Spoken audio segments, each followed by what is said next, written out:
Okay, where we left off, Hmm. you guys had been to Spooky Tower and Rescued some people. yes, navigated some treacherous, icy terrain within the tower, rescued some people, and liberated some data. Turns out you liberated more data than I had anticipated, but that was my mistake. So I'm just going to change the. I think this actually works out better for economy balance, anyways. I'm going to change the storage of a data slab. Just put it at 10, like I mistakenly put it at, and a data storage unit then is 100. That works. Um, so we don't need to adjust anything that you guys got from that. You got what you got.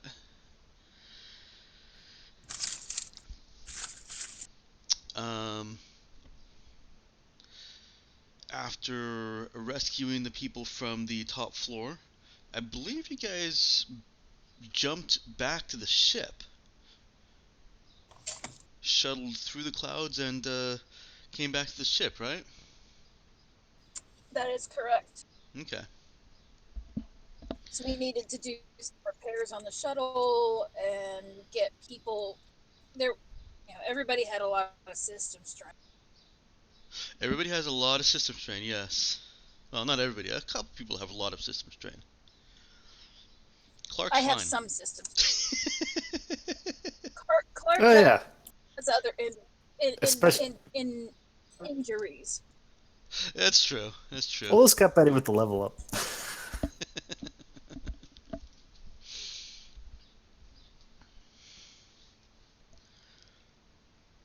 It's... Emma, I'm turning you up. Don't do anything to turn yourself up. Okay.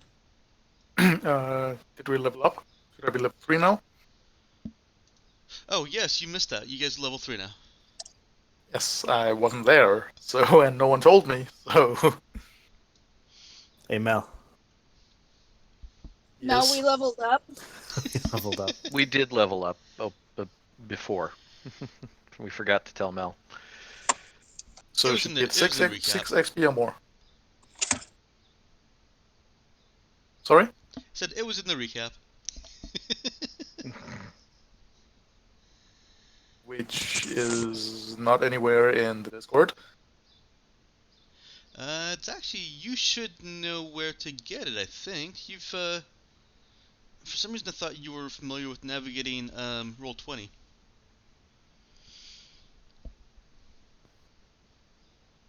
But it's in the roll 20 player forums. Well, that would require me to actually look there. Yeah, I'll show you where the link is later on. So yeah, you've leveled up. We can go through the details of what that means for you later, unless you just want to do it and don't have any questions. When you get back to the ship, the shuttle has about 4 hit points worth of damage, or to put it in other words, since hit points isn't a great explanation for it, requires about 4,000 credits worth of scrap to fully repair. I think we have that. You do, but you can only, sorry, not 4,000, 40,000. Um, but you can only repair 20,000 credits worth of damage in one day. 30,000 if you've got somebody with Fix 2 and an assistant. Which we do. You do. So if you want to occupy 2 people's time for a day repairing the lattice, you can essentially put it back up to 90%. Excuse me. Well, so I think we'll spend a few days resting and recuperating. Okay. out here in orbit. We'll get our new folks settled in. Get some of that system strain off of us. Mhm. Colleen is the worst, right? Yeah, I think so. I mean, dude's got a decent amount of system strain as well.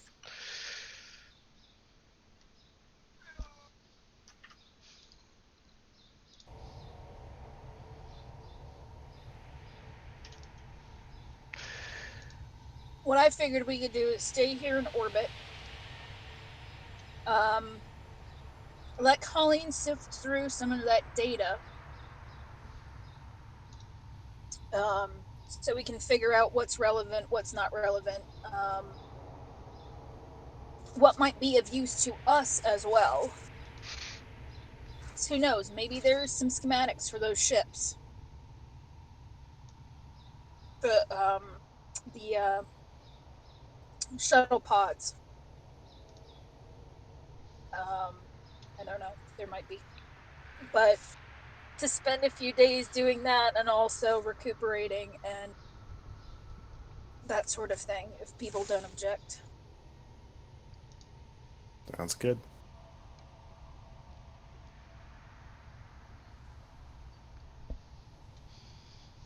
Okay. Well, do you guys have any particular aspect of this half of Colleen's vacation that you want to focus on? She did ask for 7 days off. By the way, Nick, if you're saying anything, yeah, I believe you're muted.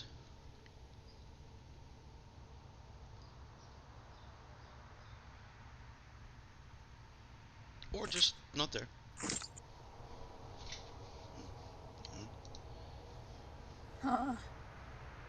Let me see if he's offline completely.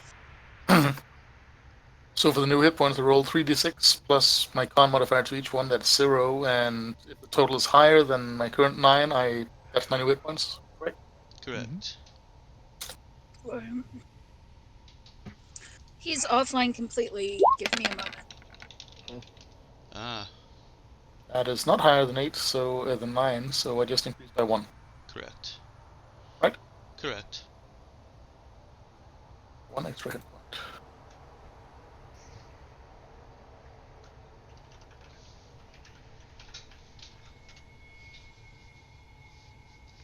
I'd get some enormous fluctuation in hit points, you'd think. Yeah, seems like you could.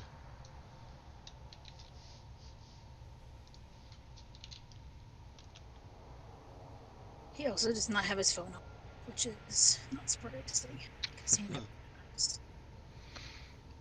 He I mean, he was on for a second, but yeah.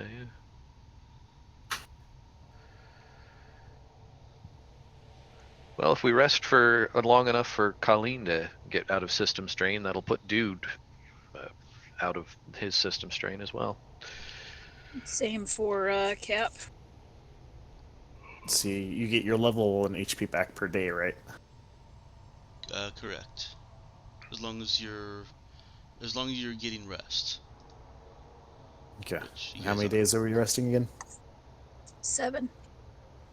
So Well, that'd be 21. let's not quite go there yet. We are planning to rest We are for up planning to on 7 7. days. Okay.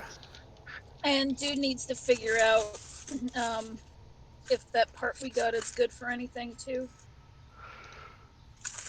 The saving throws, they correct themselves automatically, don't they? When you level up. Yeah, that's I believe correct. so. That.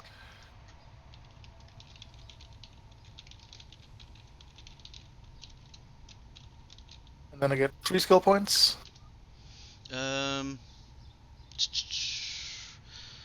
Believe so. As a social Or model, 4. you're getting 3 skill points. Okay.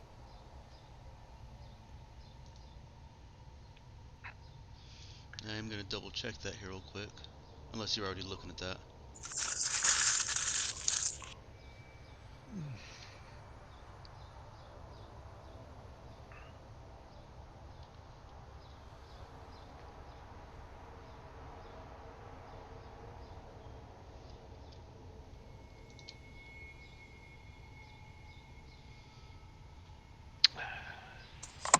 Mike, do you have marked down anywhere what that other piece of pretext salvage we had was as its because that was when before you started before you decided to do it, they all had like a specific function, so we just kind of had it listed as salvage. Yeah, no, I'm still leaving that as it does whatever you guys need. Oh, okay, cool. I was looking at the ship inventory. I was like, I might as well update that, but that works. Yes, correct, Mel. You, as a social model advanced android, you get 3 skill points. Okay.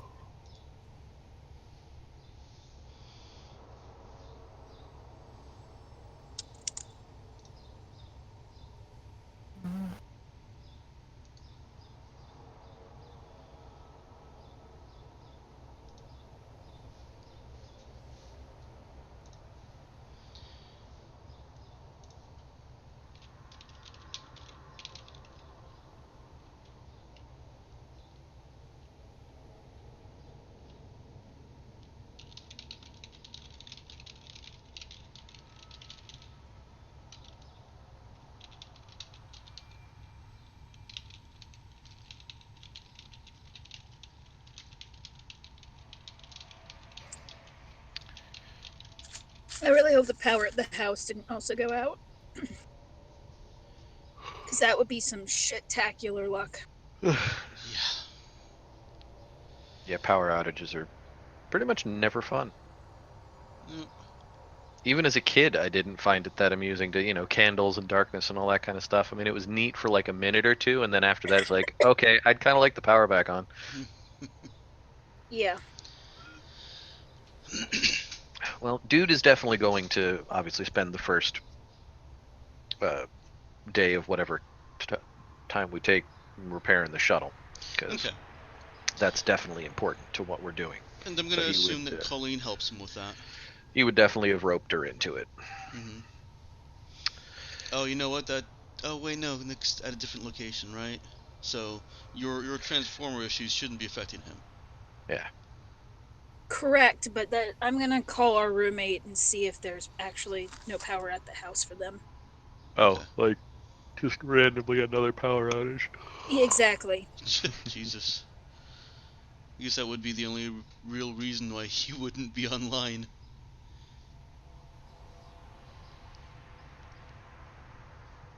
Okay. Um. Oh, and guys, the in-game chat is now displayed on the stream. So, you know, for your typing pleasure. I take no pleasure in Sorry, typing. what was that? Your emotes, whether 3 words or 3 paragraphs, now display on the stream. Okay, in the Only in the in-game only in channel. the in-game channel. Yes. Okay, thank you. Much appreciated. So no longer, Mel, will you have to worry So about everyone ignoring you because there'll be somebody else watching. thank you. So I get 3 unspent skill points. I can use all. I can take those 3 and put them into Chameleon to increase that from level 1 to level 2. Correct? Yes, you can. Alright, roommate's not answering his phone either, so I don't know. Since I'm level Strange. 3 now, so I can actually have a skill at 2. And when I increase Chameleon to level 2, I also get a free Chameleon power. Correct? At level 2. Correct? Mm-hmm. Correct. Nice. You know what? I may as well address this And right now difficulty to while we're identify goes kind up of to down Nick and 9. Mel's leveling up. So it came to my attention that at least some players would be very, very dissatisfied with how I've kind of already mentally. I had just taken it for granted.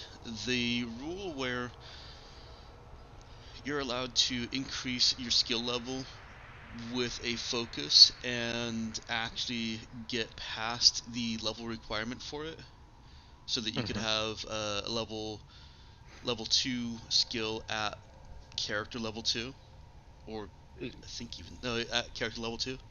Yeah, that's how I got fixed too. Yeah. Exactly. It just didn't even occur to me, because I don't have Jeremiah in this group, that Uh-huh. um, that actually could be used to get skills up to level 4 well before character level 9, using strictly foci that give you a free skill level, regardless of whether that focus is actually the actual effects are what you want or not. So Oh, it doesn't have a cap on it? Huh. it does not have a cap on it, as long as, like, if you bank a skill point into that skill, so that the 3 skill points you get from the focus are enough to level it up, there's nothing in the rules as written that says that does not work. I am saying that does not work in this campaign. Level 2 is the only time that you can break the character level limit for a skill level. Um, the player that disliked that was upset about not being able to get skills up to level 4 by, I think they said level 6, character level 6 or 7. And I'm okay with players losing that function, that ability. I Gee, I want. wonder who that was. It wasn't any of you guys. It was not Nick, Emma. Oh, I can totally see him being upset with that. Nah, he's been actually really good with the various little house rulings and my decisions that I've made. I've all of you guys have, and I'm really really appreciative of you guys as a player group, honestly. So yeah, you cannot min-max your skill level using foci. Oop. But I mean, you only get a foci Oh, at 2 and 5 and 7. you mean you can't min-max your skill levels with foci above what some of us already do? Yeah, you can't do it above Gee. skill level 2. And yes, the foci Not are that I've very tried. limited, Mhm. but I wasn't inclined to argue the mechanics of it. I just said, nope, that doesn't happen in my campaign. So there it is. Still no status on Nick?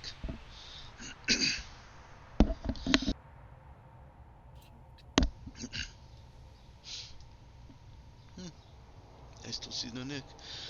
Alright, well, somebody go ahead and take 30,000 credits worth of scrap out of your ship inventory. Yeah, which will take us down to 60,000. Oh, I've got you guys that low? Awesome. I believe so. Ship inventory. Yeah, we're at 97,000 scrap.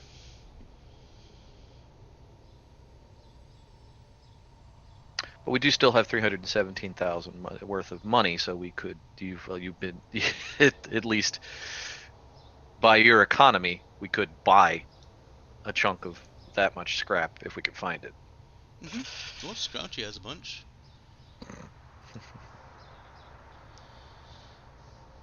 Not quite as many tons as I initially thought, but he has a bunch. Hmm. And I labeled your data. I saw that. I'll take hyper acuity as my new level 2. You've Okay, also obscured awesome. the dice rolls in your Twitch stream. Here we Shouldn't have. go. Oh, you mean Roommate with the is not frame? Yeah. home. Yeah. Roommate Well, is no, I not mean with home. the ship inventory.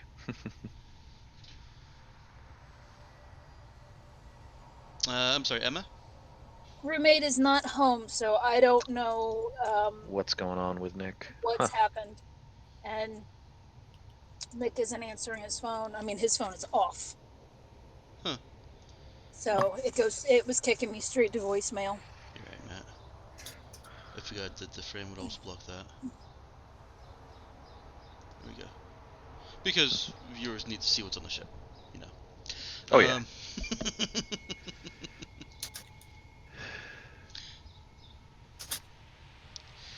Well, Emma, let me know if you need to take a moment to do any more investigating on what's going on with Nick. There's literally nothing I can do. Okay. Yeah, if he doesn't Yeah. answer his phone. I So we'll yeah, I kind of just figured. mark the red Colleen along, I guess. And hope he's okay. Oh yeah. Yeah, I'm sure he's fine. Probably the You, internet went out or something like that. Colleen and Dude are spending the day doing that. Okay. Clark, Cap, and Nemo. You've got a day of rest or work, whichever you prefer. Um, oh, what work would I do? Honestly, I I have no thought, idea. yeah. So I'll tell you what. I'll just take another go at that puzzle box. Okay. Okay. Let's see. uh, Has it been a week since you tried it last? uh, It's- not sure. Have you tried in this system? I don't think so. I know we've been in this system for at least 2 or 3 days. Well, let's see. Last time you did that was on 10/18. And yes, I am tracking it for some inexplicable reason. Weird. And it is now 10/23. So So not I need quite a to wait week. 2 more days. You do have to wait a couple more days, which is fine. Clark can still be fiddling with it. You just don't get a roll for a couple more days. That's fine. I'll fiddle with it and just listen at the in-system communications then Okay. while I'm sitting in the chair. All right. Nemo. If nothing else of important is needed, then I'll just spend more days picking up the local language. Okay. And that brings us over to Cap. Um, she's going to help the new folks get settled in, get them familiar with the ship, and otherwise rest. Okay. Um, like the Monans, they are pleased to see your selection of food, whether it be spam or weird, crunchy, crystalline bits.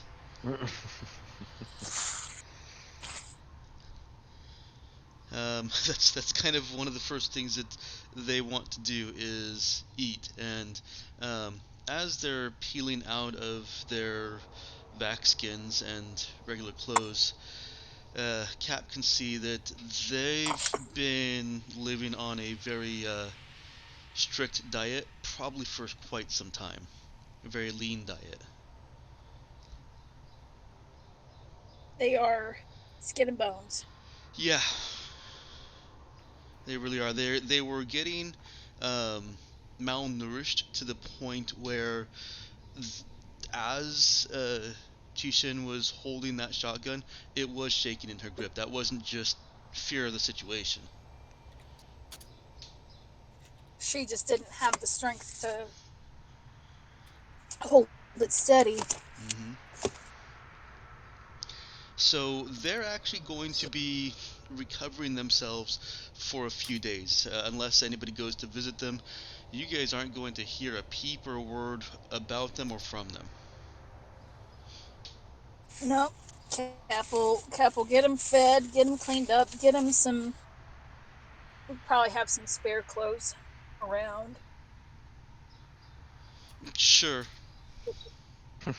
Probably at least like t-shirts and pants or something. Yeah, there's not too much spare on the ship because you guys haven't been shopping with the expectation of taking on a bunch of stray crew. But No, but we'll get Not some even like a back janitor's to them. coverall or something. no, not really. The ship didn't look like it had been crewed for a long time, except for by a very small crew. Gotcha.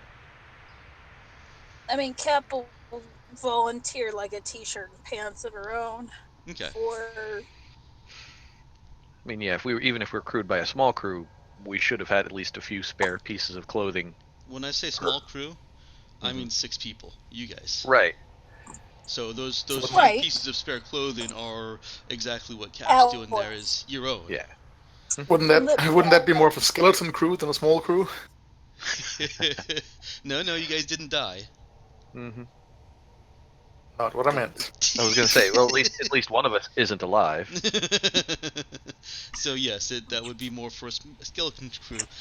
So yeah, you certainly would have some spare bits of clothing, but it's your clothing and you'd have to offer it to them. It's not like there's extra Yeah. crew clothing just available for them without somebody being kind.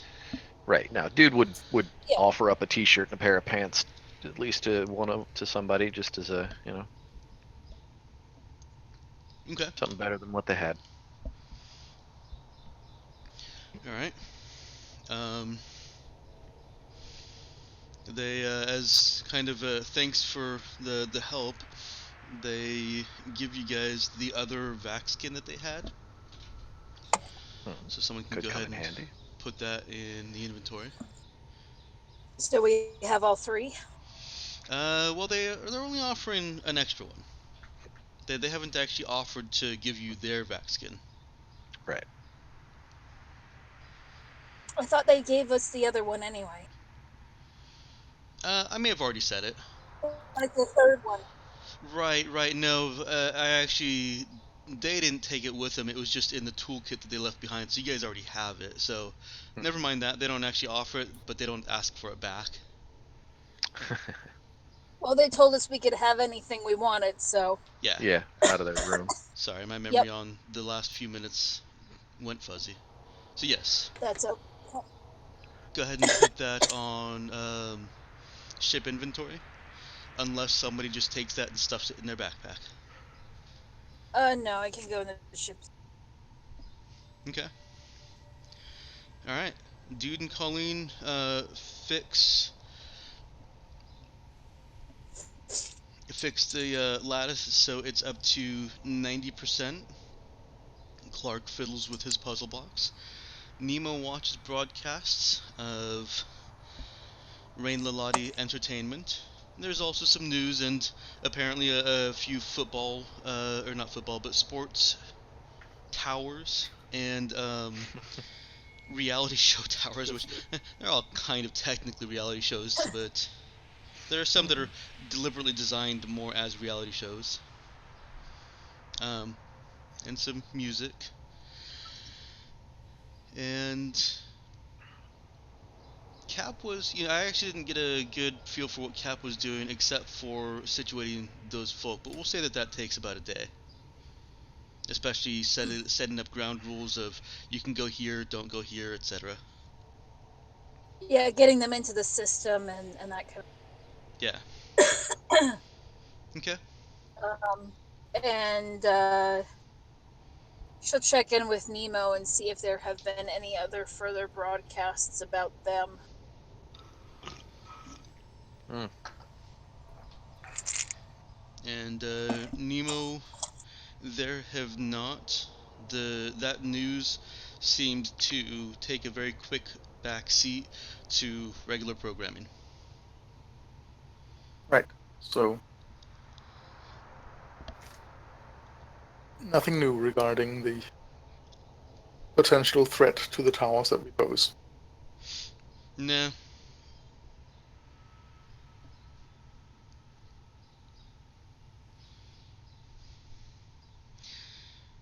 You guys have accumulated or regained, or faded off one system strain and regained hit points equal to your level, so 3 hit points, whoever is down. Clark. On So it's to, just one day. yeah, it's just one day. Okay. On to day 2. Is anybody doing anything spectacular? You still got the lattice down by 10%. You could still put another 10,000 of spare parts into it just to bring it up to its most optimal.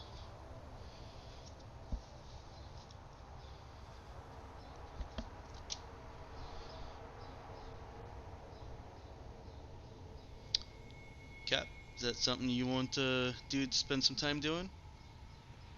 Yeah. All right, dude. Looks like you've got some more work ahead of you for the day.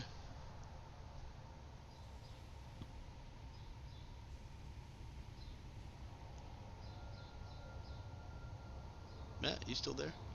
Mhm. Okay. All right. Um. Huh. I Strange. think I might have power back. Oh, pretty good. That was fast. Let me check. Just noticed that Discord didn't jump me into the in-game voice. I wonder if that's a change. Oh, it's because I've got that hidden for some reason, or not visible for some reason. Yep, I think it might actually be back on. I'm gonna drive out that way. I mean, I can stay in the call. That's not a problem. Right. Okay. But Hmm. Oh yeah, we actually never moved over to the in-game voice. Normally Discord, or not Discord, Streamlabs automatically moves me.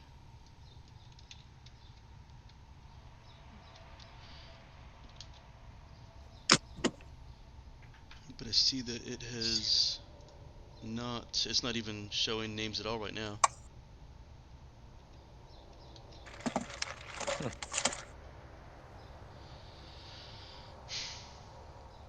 Well, that's annoying. Yeah, I can imagine. I don't with know that, I what kind of want to changed. get Taco Bell and take it home.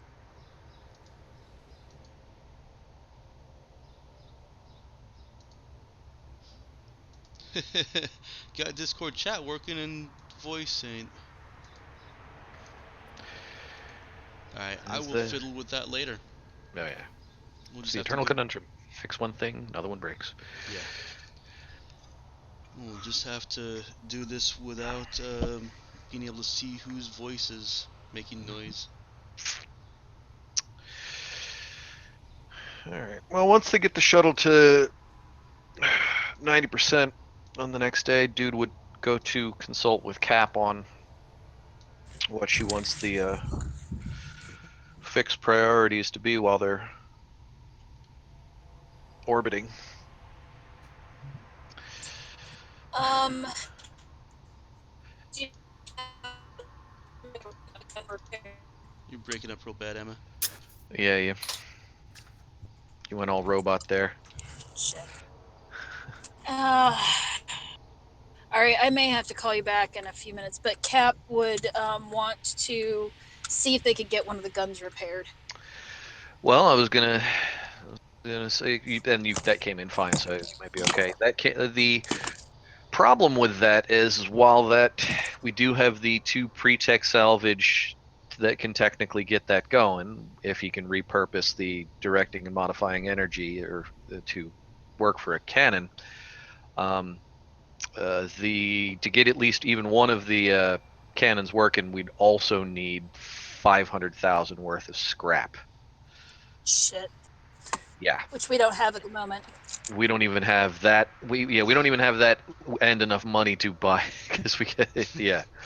Well, we may have data that we can trade. All right, so prioritize getting the shuttle fixed hmm So he because we're can. gonna need to.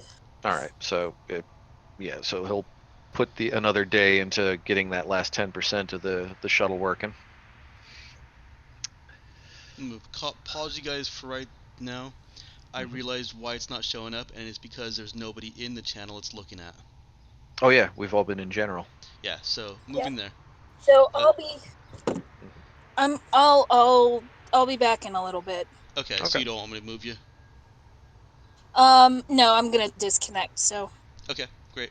all I'll right, see you in a minute. be back soon. Bye.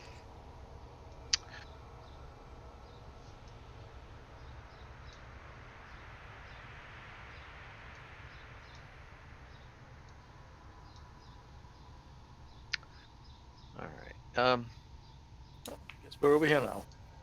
Okay, Yeah. there we go. At some point on the second day, um,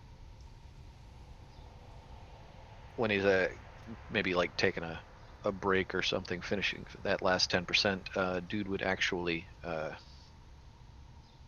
go track down Clark.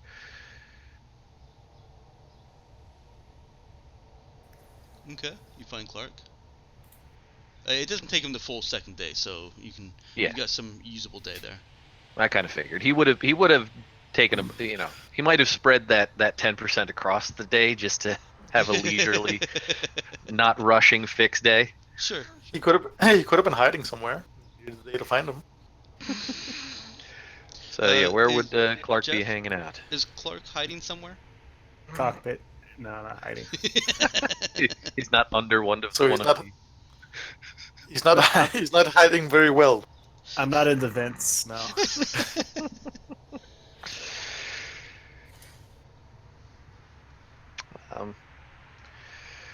Yeah, dude wanders into the cockpit, kind of looks around. Clark. Hey man, you healing up all right, man? Yeah, I feel a lot better now. Does his chest and then kind of winces.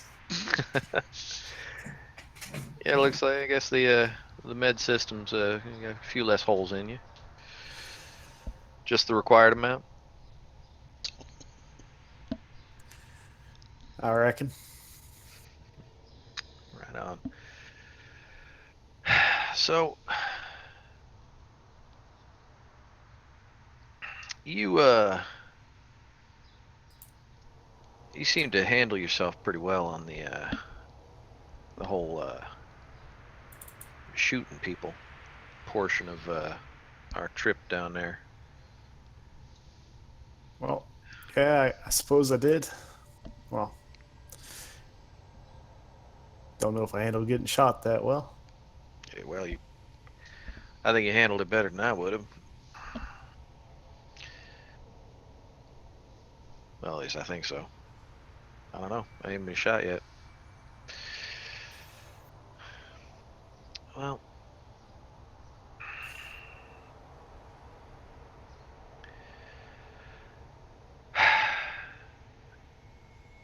I kind of.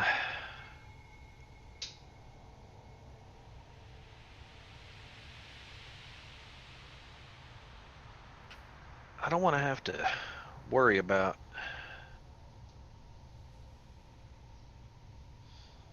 what might or might not happen. I mean, I think I'd kind of like to at least know that I could take care of myself. I mean, I shot that one guy, but I mean, that was with it. I mean, it's a shotgun, and he was right there. Kind of hard to miss. I got you. And I know you've been. If I remember correctly, Clark had found himself kind of a little spot to practice shooting with a shooting range. I don't know. Does this ship have a range? Yes, the ship does have a range. Well, hot damn. It's not a very long range because you've got you're either shooting down the length of the ship, which is It's a bad VR because range. people people could be traveling that way, or the width, Right. which is the outside width is only 40 meters.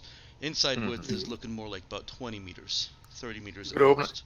You could open an airlock and shoot out.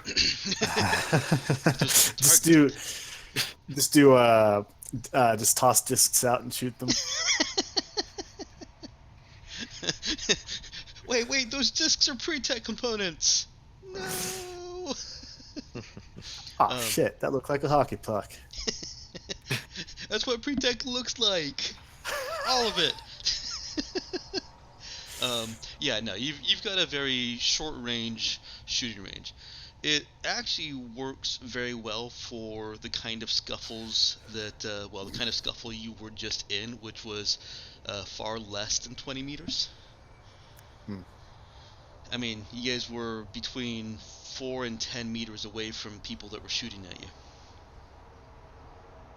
Yeah. I imagine shootouts on stations or most cities are more urban type, close range situations. Yeah, most usually. Ships. Yeah. So yeah, dude would. So I was kind of hoping I could head down to the range kind of with you one of these days and just get a couple of, you know, like tips, pointers, practice with somebody who seems to know what the hell they're doing. I mean, I at some point I must have handled the gun because I know how to at least point it and shoot it, but you know, I just want to make sure I'm not shooting myself in the foot, literally and figuratively, so to speak. Clark puts out his cigarette. Hell, man, we can go right now. I'm gonna listen to these comms, and you know what they got down here? It's like 90% infomercials, man. No shit. They got an entire frozen planet of separated little city states of buildings, and they managed to reinvent infomercials. No, I ain't getting nothing from the planet. I'm talking about from the station. Oh, oh shit. Yeah, that kind of makes sense. That does seem like one giant advertisement for all kinds of stuff. I mean, it seems like a nice enough place, but they seem pretty desperate for business. Mm-hmm. So I want to go shoot some bits of paper, about 20 meters. Sounds good to me, man. I finished up with what I needed to do on the ship for right now. I got Colleen kind of fiddling with some wires. You got that shuttle fixed up again?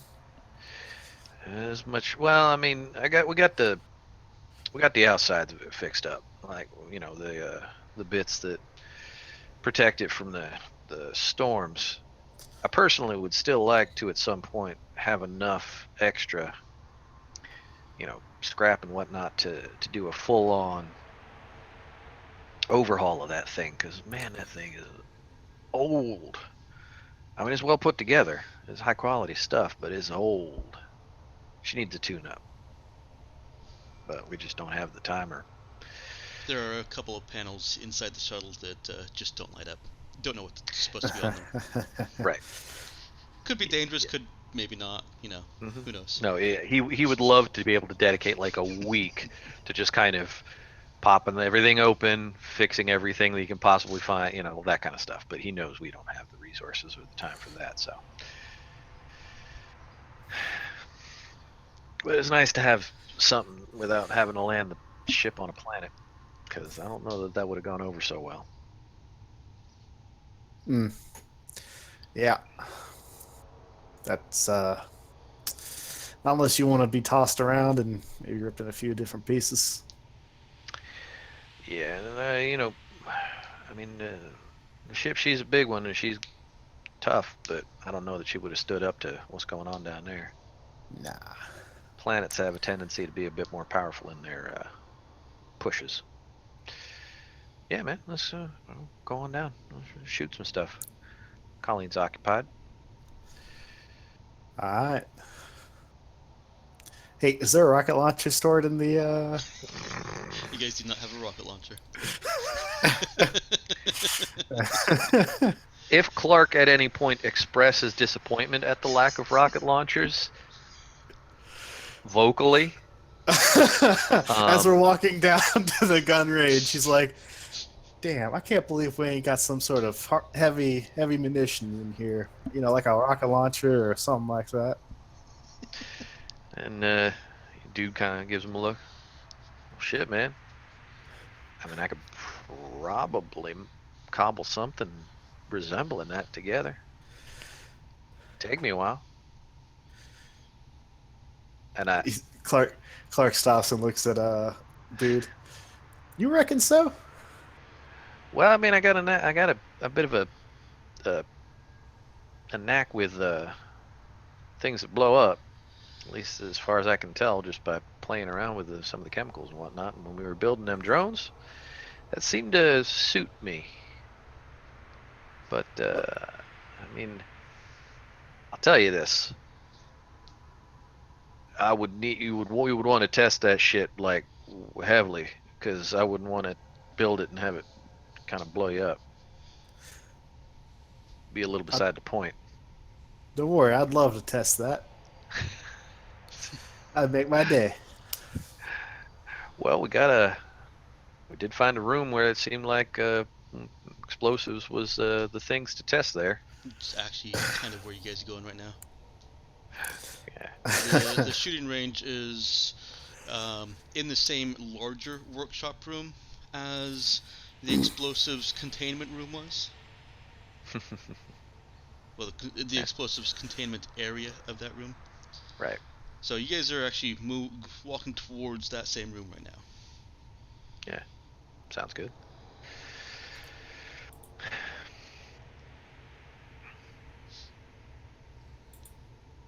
Yeah. Dude wants to not mechanically, but mentally manage his ability to shoot and stay on target. Okay. Alright. And shoot the shit with Clark for a while.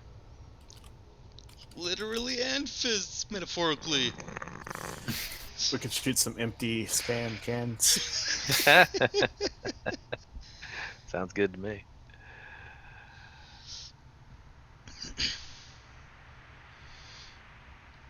As you guys are shooting for a bit, the boy you see is looking at you guys from the outside, from the doorway. Wait. Which boy? The kid that betrayed us. Okay, that boy. Okay. Mhm. That boy. Because there's another boy that we brought back, right? No, there's only one boy so far. Yeah. Oh, okay. So the two we brought back from Spooky Tower are both adults. Yes. Okay. Yeah. Man and woman. Okay. They fixed my aging system. They are prime adults. Ooh. I had a problem when my aging descriptors were limited to young, adult, or old. Does that mean that their age is a prime number? No, it means that they're in the prime of their life. It could be both. It could be both. Could be both. He's just staring at he's staring at the space that you guys were setting up, but when anyone notices him, he stops staring at that and starts staring at them. He's not standing all the way in the doorway. He's doing that, holding onto the edge and looking around the corner.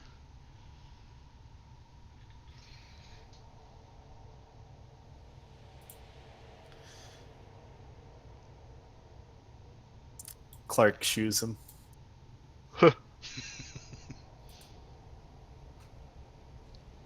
He doesn't move. Dude kind of looks over at Clark as he's trying to move the kid. Let him be, man. As long as he doesn't try to run in front of us, he ain't in any trouble. Kid's got to stay occupied somehow.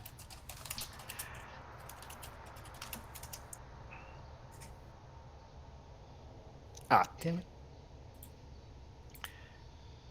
I thought I switched channels before I did that.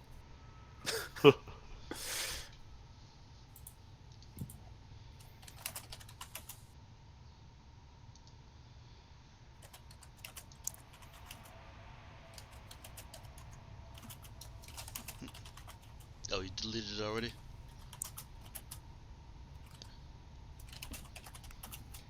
He was just elaborating on my prime on my prime age.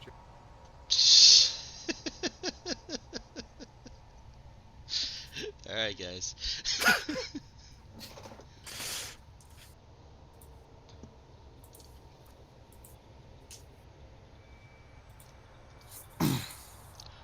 Do you guys continue at the shooting range? You've finished setting up, and if you're gonna shoot any of those targets you just set up, then you'd be walking back towards the door and towards where the kid is staring at you. The door is locked, right? If not, I lock it. It's not even closed. I close the door All right. and lock it. The kid is effectively removed from concern. He already. Actually, he didn't shoot at us, did he? But he had other people shoot at us. He listened to a trap. I mean, He ain't got no business with dude guns. leaves it at that. He can understand holding a grudge. He doesn't, but he can certainly. He's not going to give Clark that much more crap for it. All right, let's move over to see what Nemo's up to right now. Mel?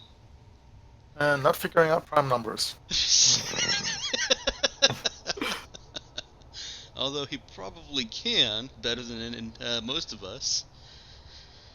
I've just been updating my sheet and adding Not the prime numbers. adding explanations adding text to the various runtime skills, noticing that I actually have more processing that I can use.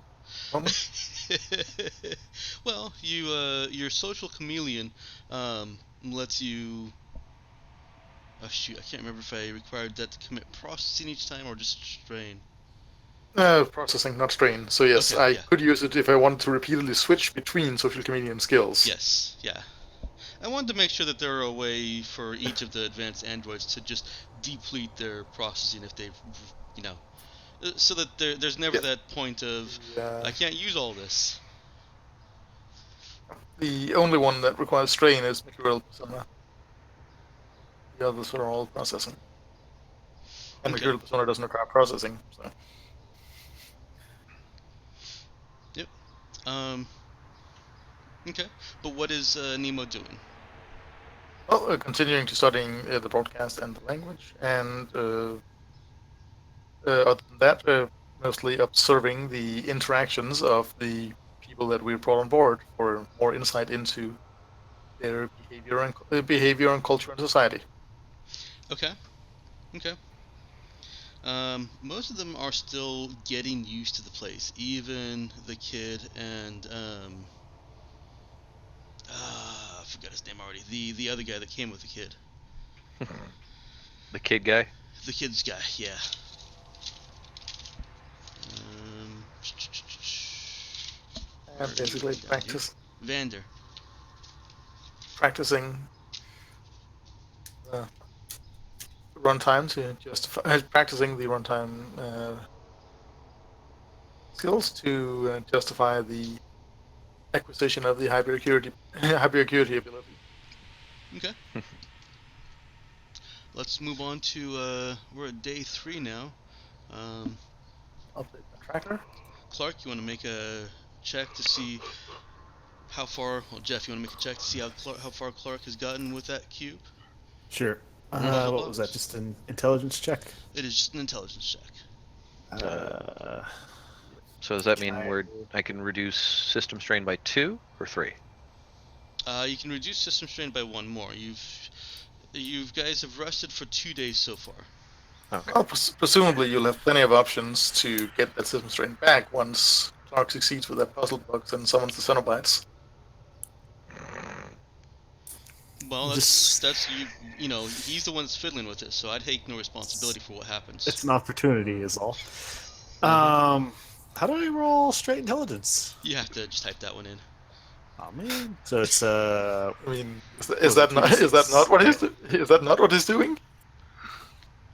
What? Trying to summon a whatever you called it?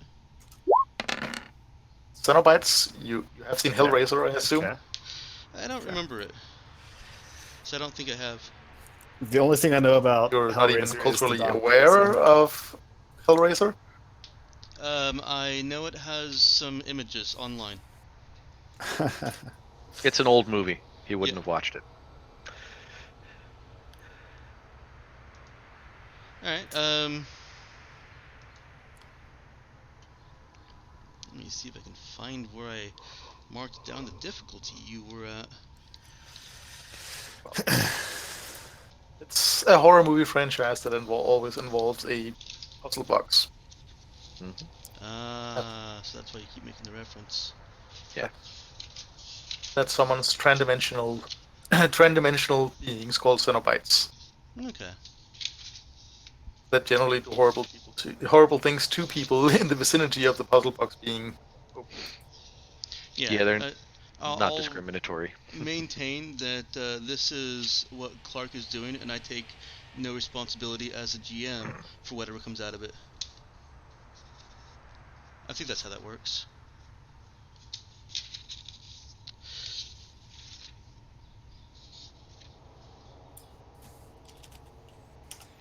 Okay.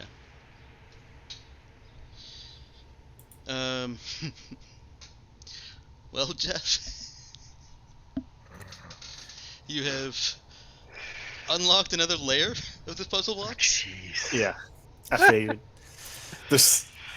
It isn't the description of Russian dolls is not physically apt. It's metaphorically apt. 13 layers. It's more like you're getting things into places that allow other things to be moved. It's like a Rubik's Cube. First, you have to figure out to get all the colors on one side solid.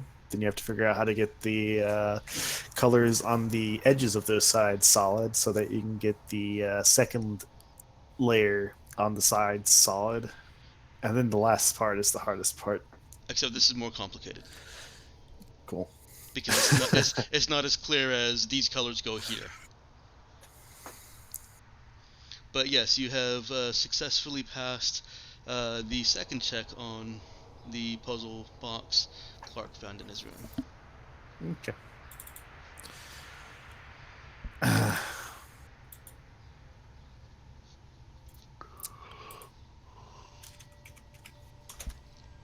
And M is still not back yet. That's a bummer. Yeah. Or Nick. Yeah, or Nick. Or Nick. Yeah. Well, repairs to the shuttle's protective lattice are done. Clark is probably still fiddling with the puzzle box and be able to check and see how far he's gotten in a week from now. Yeah. Dude would have, basically each day around about the same time, dude would have gone to find Clark. Be like, hey man, go shoot some shit and shoot the shit. Sure, this thing's pissing me off, and I'll toss the puzzle box to the side of the dash. We're shooting the puzzle box. Like, what the hell is that thing, man? It might work. Some sort of puzzle box thing. It was in my room. Oh. I mean, I had a guitar in my room, and that's why you keep hearing me play it, but I didn't have a... Huh. Can I, look at it? Like, I'm not gonna fiddle with it if you don't want me to. I just want to kind of pick it up. Nah, you do what you want with it. Things piss me off at this point. Alright. That dude kind of picks it up. It's... the mental image I have is traditional Japanese puzzle box kind of thing. Mike? I'm not entirely positive what traditional Japanese puzzle boxes look like. My visual reference is from the more recent Tomb Raider movie, which I think I actually haven't was seen, Japanese. So they usually lacquered wood, dark and light contrasting, like some checkerboard-ish patterns and things like that. Well, no. I will be honest. I don't exactly know what this looks like. It is just a box that has things that move, and it appears like it should be able to open if the things could be moved into the right places. Right. Beyond that, I don't know what it looks like. Gotcha. Yeah, Jeff, that is totally... Some of those are definitely the imagery I have in my head. Ah, you guys are doing research for me. Awesome. It's not just straight research. No. I like how I don't know if y'all have the same sponsor stuff for me, but there's one from Walmart that's just a shirt mixed in with Oh. all these puzzle boxes. I have had block on, so yeah.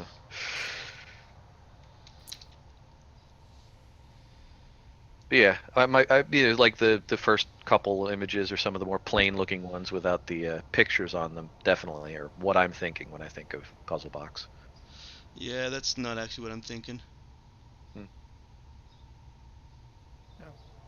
I'm still thinking. I'm still thinking this. Is it Hellraiser again? Yeah, Yes, it is. It's filament configuration. filament configuration. All right,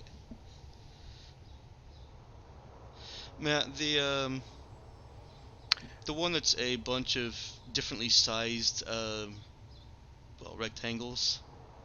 If you've got the same stuff as I do, is closer. Hey, Oh, Hey, my hey. internet crapped out. Yeah, well, there we we go. We kind of kind of figured. figured. Well, there's images of the Tomb Raider one, so I see they're not. Yeah, that's not a traditional puzzle box because Okay. that's a puzzle. Well, yeah. Uh, I gotcha. Well, dude would kind of sort of pick it up and sort of look at it and be like, interesting. Jiggle and jigger with a couple of random things, and then hell, make a quick little. I wonder if I can get a. Where's this going and whatnot? Can I make an intelligence check on it? yeah, you can go ahead and try. Let's see.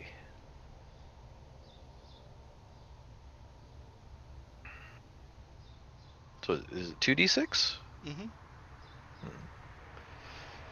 2d6 plus 1. It is a little disappointing that that character sheet doesn't just have the ability to do an attribute roll. Just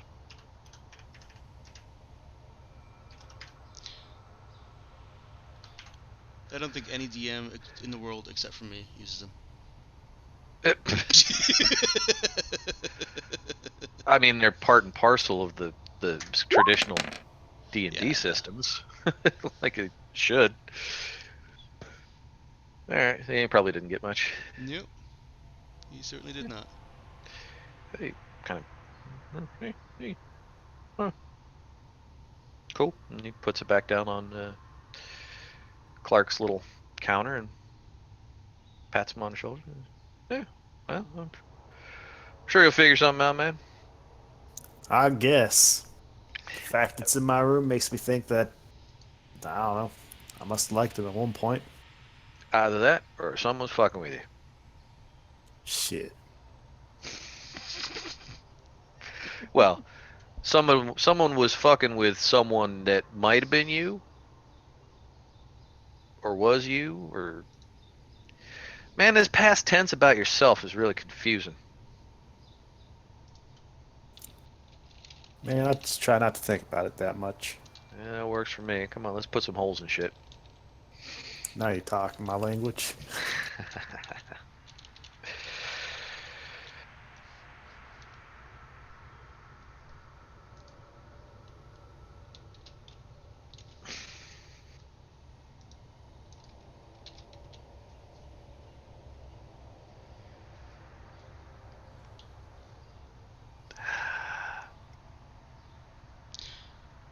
So yes, more advanced.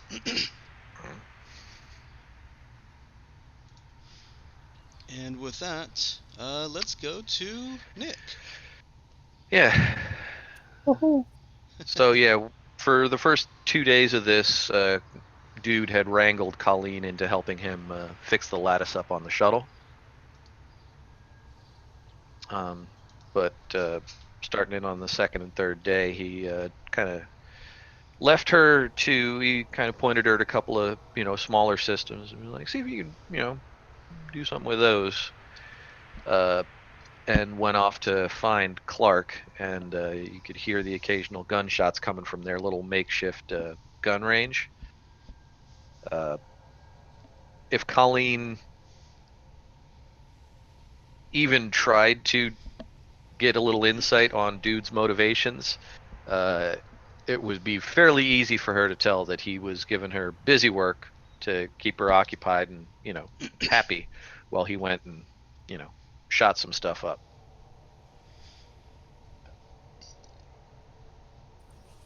Yes, I would imagine it was glaringly obvious.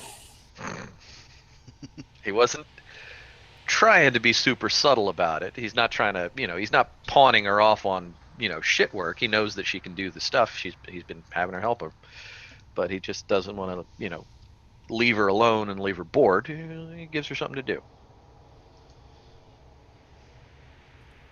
In all fairness, Colleen is rarely bored.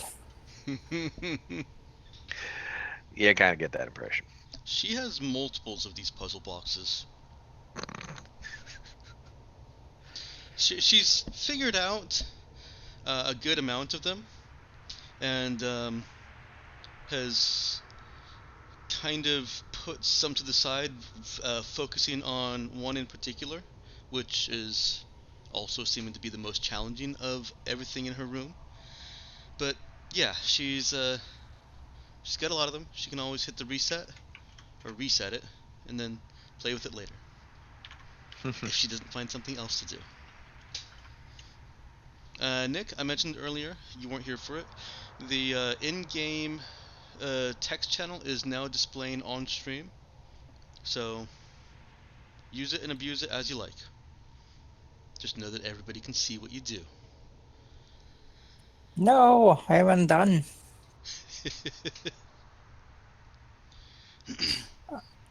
And what is after finishing up with the shuttle and whatever little extra busy work Colleen agrees to do, what is she getting up to? You're on the third day of rest now, and also remove 2 days of system strain. I did. Okay. Well, she is working on the big puzzle. All right. She can go ahead and make a roll on that too. Oh no, not the box. The Oh. big puzzle. What's the big puzzle? She is placing line shunts. The Remember, door. one of those line shunts has to be placed from the outside. Well, she just got tons of training in doing that. Running around in a spacesuit. Mm-hmm. Oh god, is the crew going to let her outside in a spacesuit on her own? In all fairness, the only one who can stop her would be the captain. Yep. Nobody else can override her. It is true. She could. I feel like she'd easily be able to just avoid dude noticing. So I don't think he. Oh yeah, He can is, absolutely. he We're is in a off goofing off. Yeah, I was gonna say we're in a small room with guns and ear protection. So yeah. And plus, she seems to be able to get anywhere she wants to on the ship, almost anywhere. She's just trying to solve the almost part of it right now. Mm-hmm. Okay. So, It's her day of vacation. come dawn of day 3, let's kind of focus on Colleen here for a minute, since this is real easy to run, because you're right, nobody is really able to stop her from doing what she's about to do. Mhm. Nick, what is she doing? Well, she still has her suit, which is nicely fueled up and everything. Mm-hmm. So, assuming that she can basically press the first line shunt, then she would just get dressed and skedaddle through one of, the airlock to get basically out of there. Okay. Jeff, does Clark keep his data pad around him? Or any kind of comm to which communications would be sent? I mean, if that's the primary way of communications, he'd probably keep it on. I was gonna say, dude definitely would. I mean, you can either keep comms on at all times, or have a data pad laying around. The alternative is if the captain says, like if somebody boards the ship, not that I would ever do that to you guys, and the captain finds out, and she needs to announce it to you without just doing it over the speakers, that's how she would do it. So it's important to have it with us. It is kinda, unless you really want the privacy. It's important to have some way of you guys contacting each other. Now, right. comms in this future are they're less intrusive. We already have unintrusive stuff. These are unintrusive to the point of the only reason that you would not want to be having it on is if you specifically want the privacy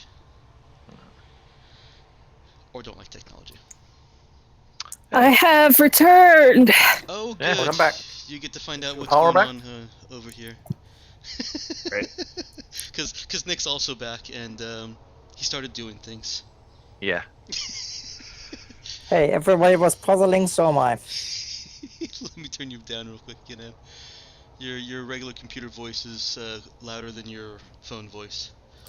Yes, it is. I'm sorry. That's alright. I have volume control. Yes, you do. Okay. Let's put you there.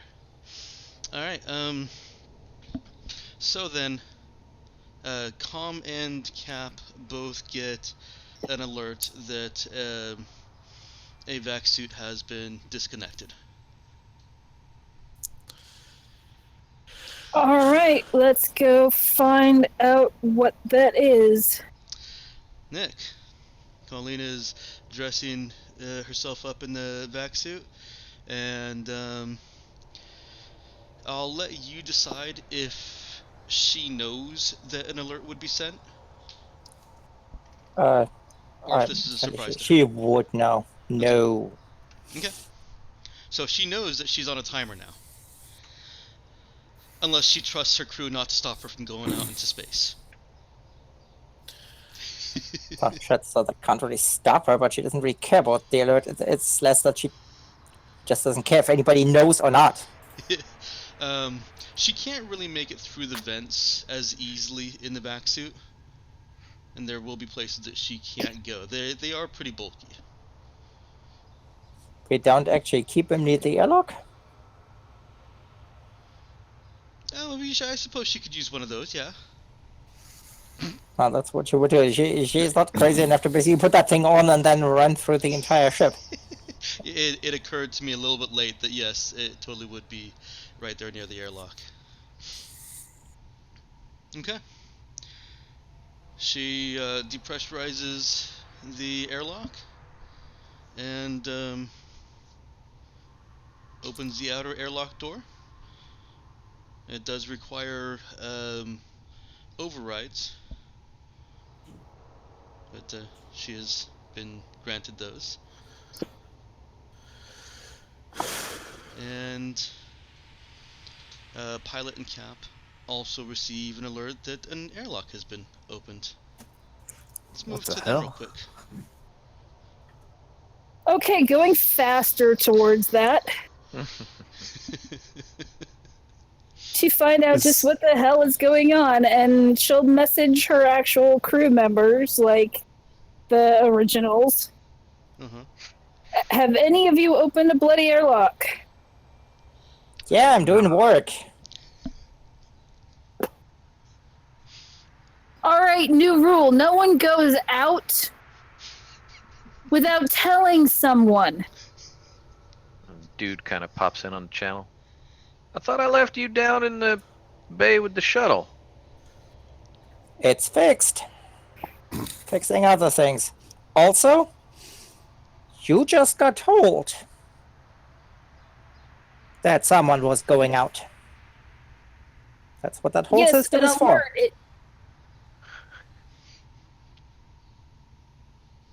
What the hell are you going out for? Yeah, I believe you're misunderstanding the point of Cap's pissed offedness.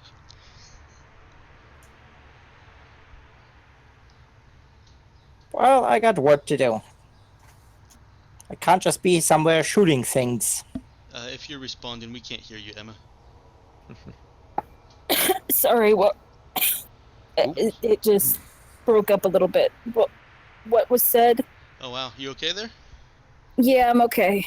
Okay. what did you last get? I just told you. And then I said something about, yeah, the alert system worked, but it doesn't say who's going out. And then what? Yeah. Nobody heard you say that, so nobody responded to it. Okay. However, Dude did say that he thinks Colleen is missing the point of Cap's piss-offedness. Yes. All right, continue. Well, I got work to do. Yes, but you need to tell people when you are going out, not just let the alert system do it. Am I understood? Yes. Thank you. I believe the captain is concerned about your safety. If your backsuit was to malfunction and none of us were aware that you were out there, that would be problematic. And it doesn't actually say who's gone out or why they're going out. Yeah, shit, man, that's a good point. What are you going out for? I gotta fix things. Not all of us can be somewhere shooting things. Some of us have work to do. Well, that don't tell me shit. Yeah, and that's a bit disingenuous because I'd be the one that would know if shit needs to get fixed, and unless you found an alert on the system that I didn't, nothing's really broke on the outside of the ship that we have the parts to fix. Remember a certain room? Okay, I get what I see what you're getting at. That ain't broke, that's just locked. That is very much the definition of broken. And some of the things I have to place are out here. No. So I have to fix it. You're playing with language there, friend. That locked, it means working as intended. Working as intended would be if we could get in there. Now that I finally have the time and the No, tools. All right, well, now that we know what you're doing, it's fine. Just keep in contact with the ship, okay? Yeah, dude would I'm have. worried about your safety. Dude would have put the gun It does down. seem like an unnecessary safety risk. If you were to tell me where you wanted those shunts placed, I could easily do it. I could easily do it for you. Oh yeah, shit, man, you don't even need to breathe. Exactly. Yes, but I'd rather trust the one person who knows how these things actually work and where exactly they need to go. No offense. Dude has headed to the closest terminal on that Taken. where he's at to pop open the external cameras. Enjoy asphyxiation and explosive decompression should the suit fail. The suit has a safety feature against that.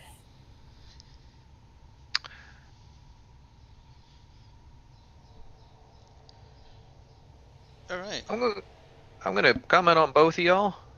Nemo, gross, and Colleen, you're right, but Nemo's still right too. Just be careful. Always am. Well, we'll debate that later. And dude tries to at least keep an eye on Colleen with the external cameras if he can. Okay. Colleen will have an audience to her floundering. Flounder well. You gonna make her roll dex checks? Oh, this is definitely exert. With system strain. Stupid flounders. Yeah. And this is highly justified in the rules because the spacer background, that's what it gets, is exert all over the place. Alright. So, So she's not a belter. Jesus, no. He's a fragile little earther. Mm-hmm. All right, Nick. So let's see how well Colleen gets herself into position. You can start off with strength or dex and exert. Let's go with Dex. Well, Clark will also say to let him know if she needs him to do any maneuvers. Oh god, no. So the thing we need is that ship move. The last thing she wants this thing to do is move. Okay. Okay. She's getting the hang of the spacewalk. She's not floating off into space, so that's good. And she's The starts. She also has a safety line.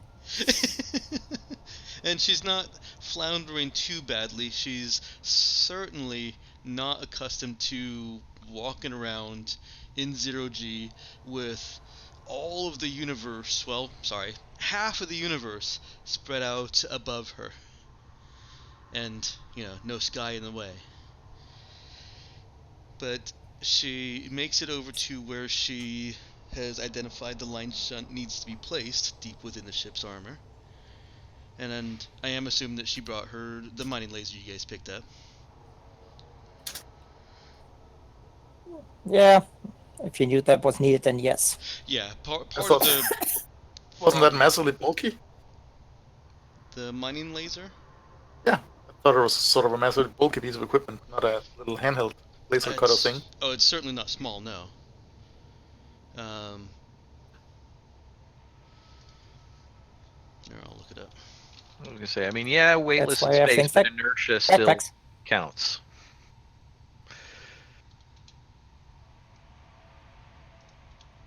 Oh, apparently mining laser isn't a thing in this book. Right, it wouldn't be called a mining laser, would it?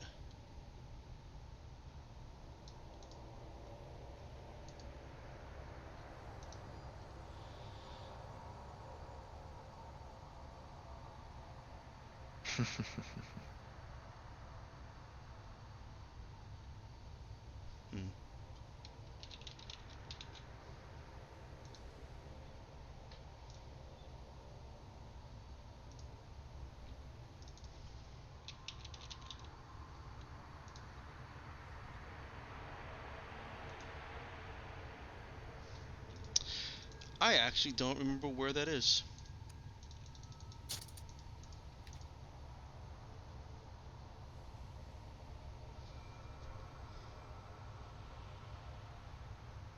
Any help? No? I think you might have made it up. Oh man, why would it do that? Okay, so then, let's see. But I mean, even the largest piece of equipment, like the whole tent, is the maximum of 4 encumbrance. Yeah, I'm gonna put it at 3 encumbrance. So yeah, it is bulky, but it's not something that's beyond her capability of using.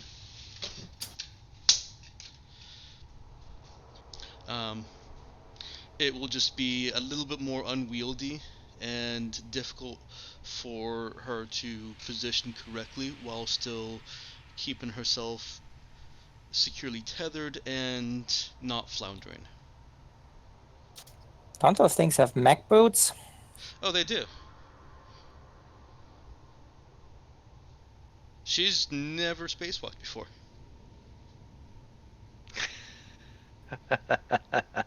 This is completely unfamiliar to Colleen. And she's, since she started remembering things, she's never been out in space. Well, like this.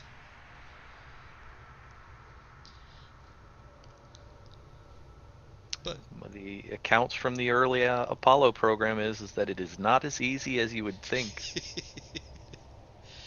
to be fair, they didn't have mag boots. No, they still don't. Yeah.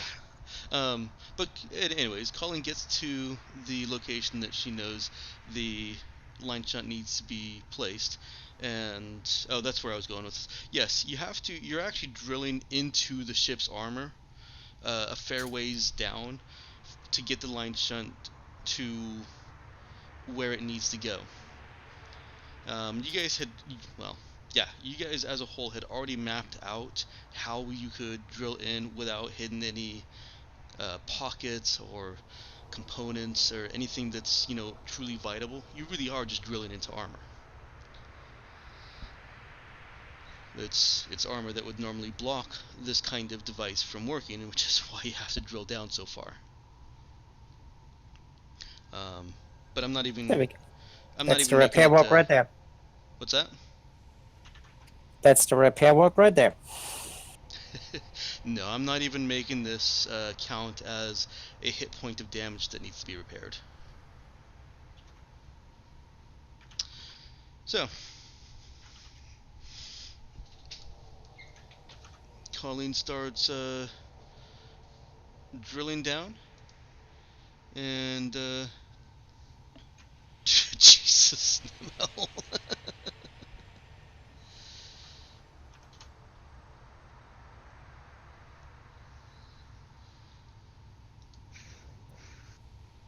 But Took him that long to think of all of that? Colleen has that all mapped out. Mm-hmm. it's good because it lets me reposition. Here we go. Let's put this right here. Alright, and then I'm going over to look at you guys' ship for a moment, so give me a moment. Or two.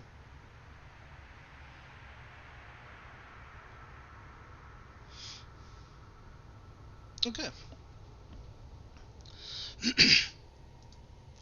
Well, the Colleen gets herself into position, orients the mining laser, or the mining drill, whatever it is, the laser drill. I think that's what I called it, isn't it? Orients the laser drill, and let's go ahead and get either an exert and strength or con to see how she manages it. Seriously? They included a freaking 10-foot pole in the equipment list. Well, yeah.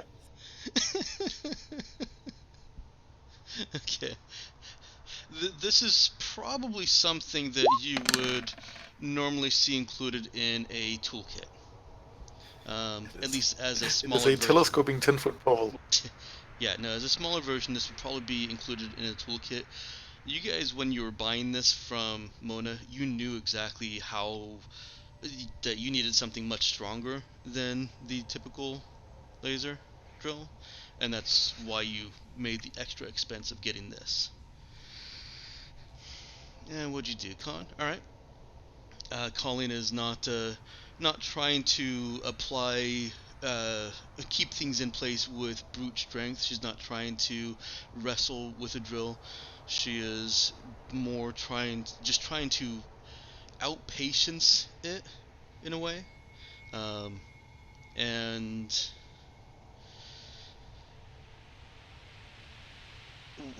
I don't have a great frame of reference for how this would work, but is By the way, a vac suit imposes a -2 penalty on all skill checks that require movement, according to the rule. In case that But I'm not moving. you were in the first check. Yes. I took that into account. That wasn't a you could fail check. That was a how does she do check.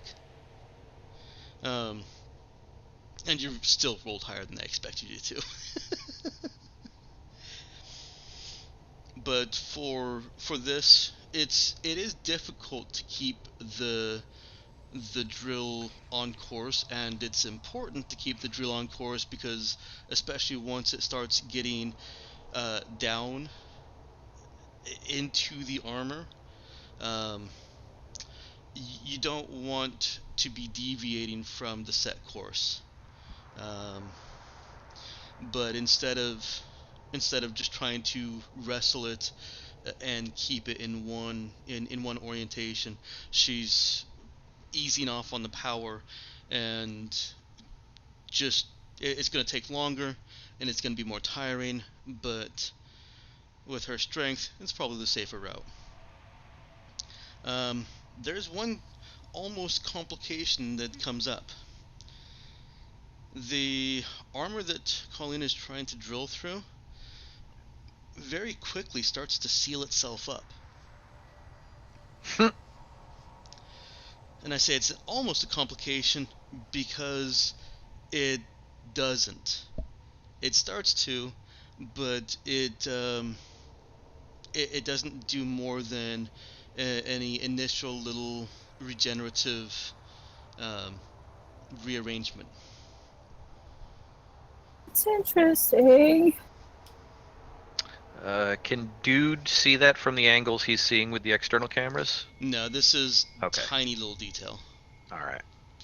If Dude was smart, he would have used the drone. Or Colleen's head cam.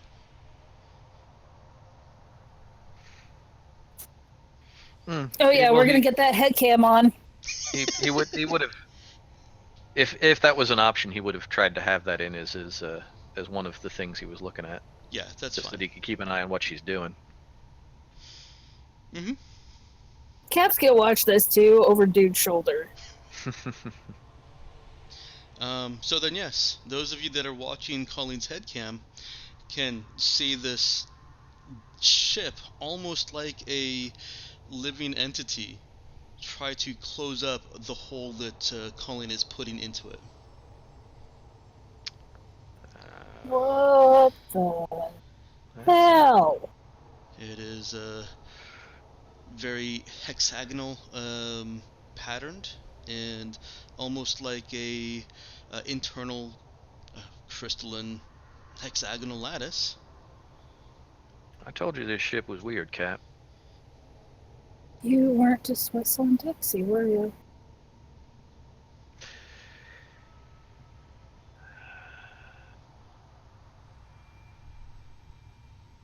I mean, it doesn't look like it's actually accomplishing what it's trying to do. Maybe there's just an internal system control.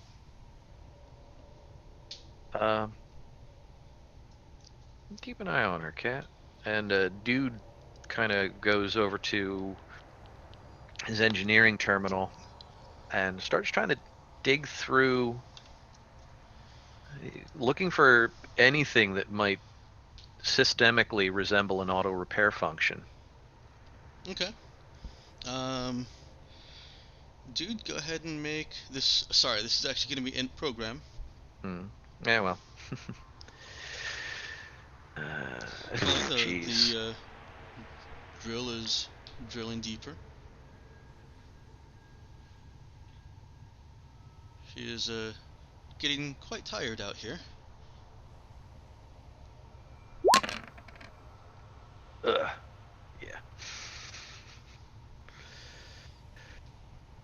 Kind of figured. Yeah, nothing really jumps out. He makes a mental note that he's gonna want Colleen to help him figure this out.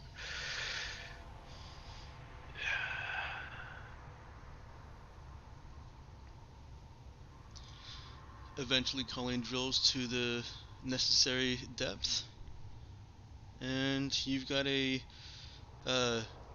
long, small hole in your ship's armor. Hooray.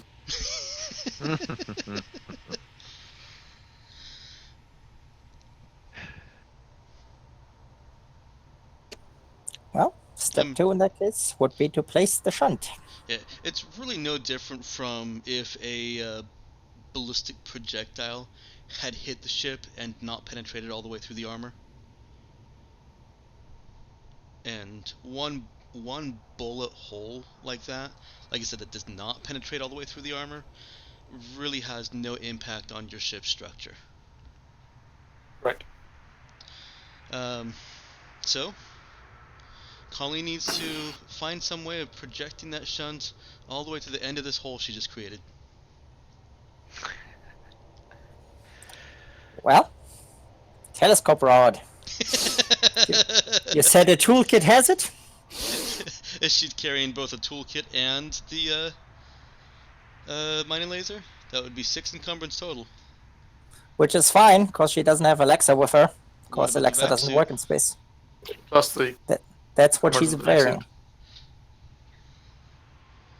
Oh right, a single suit. Your worn armor does not count. Yep. I don't think telescope and pole is actually part of the toolkit though. It's a separate item all by itself. I mean, she would just basically put some rods together. Probably with well, I don't want to say mild adhesive, but basically with enough charge to just keep that thing and plug it in there. Otherwise, you would put in there and just use some wire to basically finagle it down there. I mean, it's a small little hole, so it can't really go anywhere. It can't go anywhere. No, it just won't. The line shunt just won't reach the end of it because of impacting the side as it travels down. Well, I mean, On it's its own, flowing, that so is. she can basically, if there's not a rod in there or anything like that that fits, then you would just use some stable wiring to basically Okay. copper or whatever, and just kind of gently push it down there. And I mean, the line shot itself, the other end is adhesive when it's applied, so basically just down there and then clip it into place. Okay. Colleen manages to affix the line shunt at the end of her hole. That The ship saw.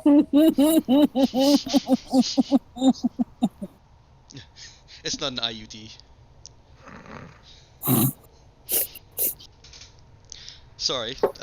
Yes. Hopefully it's not an IED. Or that. Yeah. The line shunt is I know what an IUD is.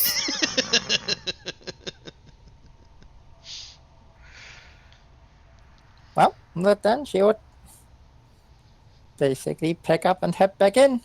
Okay. Alright. Colleen returns to the airlock with a little bit more floundering. She's more tired from the drilling phase. And so her movements are more awkward, less coordinated, surprisingly. And, anybody that's watching her on an external cam can have a good chuckle at that. Never. Makes it into the airlock. Yeah, it's gonna pop up as a GIF somewhere. AFK just No, it won't. Alright. Got it, Mel? Maybe very briefly before she takes it down. Well, the better question is, do you really want to go into a GIF or a meme war with Colleen? No.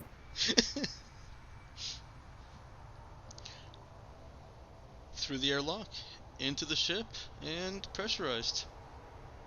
Well, through the airlock, pressurized, and into the ship.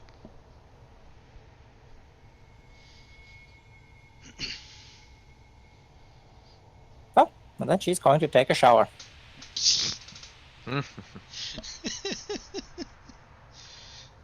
Alright. Those of you that were watching her were probably kind of caught mid-track when she responded, and may as well have just proceeded to the airlock that she went out from. So you're there. You're all there. Those of you that were watching are there. You alright there, kid? But yeah, just need a shower. Alright. Well, once you're done and fiddling with what you're fiddling with, got some things I wanted you to take a look at. All right, and like, Well, you seem to have exposed a functionality of the ship that I wasn't aware we had, so figured we'd explore that. But I'll let you fiddle with the door for now. well, I was just gonna take a shower. Go for it. I'll be down in the engineering bay. Mm-hmm. Alright, Colleen gets her shower, and unless there's anything that we should know about that happens in the shower, she finishes and proceeds towards that locked room, I assume? No, she was gonna take a look at whatever function dude wanted to have a look at. Okay, Also, what happens in the shower stays in the shower. that's good. Colleen is technically underage. There's a solid rule of thumb there. Well, underage for various parts of the world. We don't talk about Shower Club. I don't even want to know that there is such a thing as Shower Club, and now I know. Damn it, Nick. Don't Google it. No, I'm not going to. I haven't myself, but I feel the results would be deeply disturbing. No, What are we talking about? we're not. We're not talking about anything. Never mind. Okay, You wouldn't click the link anyways, Mal. I wouldn't. All right. Colleen finds dude in engineering. Yeah. Well, see, well, I didn't want to interrupt your door explorations, but that armor on the ship, well, that got me. I mean, it didn't seem to work, but maybe it should.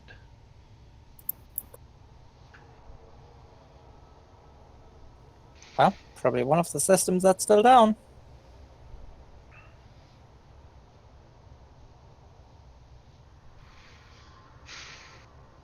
Well, let me take a look. I'm assuming it's the visual representation of the regenerative armor that we have listed as broken, right? Yeah, it is mechanically. Dude just wasn't able to isolate what materials or system functions were responsible for what he was seeing. Right. And it's not like, unfortunately, the ship doesn't just have all of its different abilities listed in a nice list like we get for players. Yeah. So yeah, no, that's in character. The dude didn't quite know what the hell that was. Yeah, absolutely. Well, Colleen would take a look at basically what he was trying to look into. And Colleen has actually already gone through the list of this ship's capabilities and more or less sussed out where they were, what their functions were. And so, with just a quick refresher that doesn't even require a roll, Colleen is able to point at various diagrams and bits of circuitry and code that would do what it is that you're seeing there. And it's all a fascinating techno babble with nanocircuitry and carbon wires and space magic, but the end result is that yes, your ship's armor, once these systems are restored, it doesn't regenerate bulk per se. It's a slightly misleading title. It can quickly patch up and create additional resistance to incoming attacks, meaning that the regenerative armor, just as it says in the books, adds additional armor to the ship. Mhm. But for in-character purposes, it's not extra bulk, it's not extra armor, it's just additional resistance because it is repairing its own structure as it's being damaged.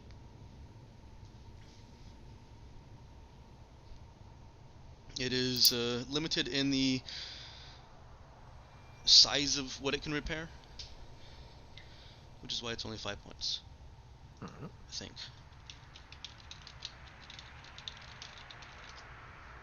But that is still Yes. cute.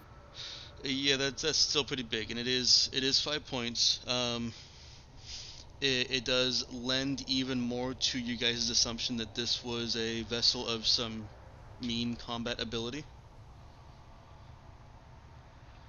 However, the systems that are allowing it to do that are, of course, missing some critical components that Dude and Colleen don't think can easily be reproduced with technology known now. It's all pre-tech. Yeah.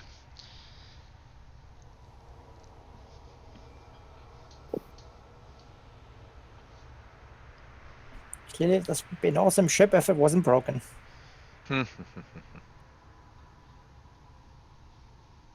Well, but that's solved. Just gonna turn to Lieutenant. Well, if you want, we can open the door. I'll give you a hand with that if you need it. Mm-hmm. Sure.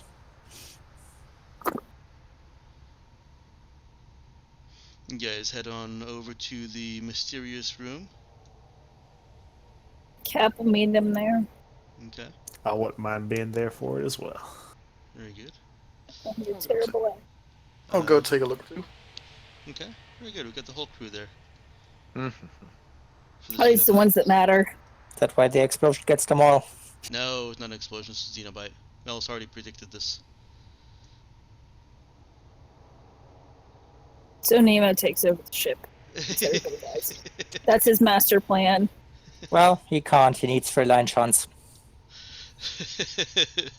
As I said, he's late to that party.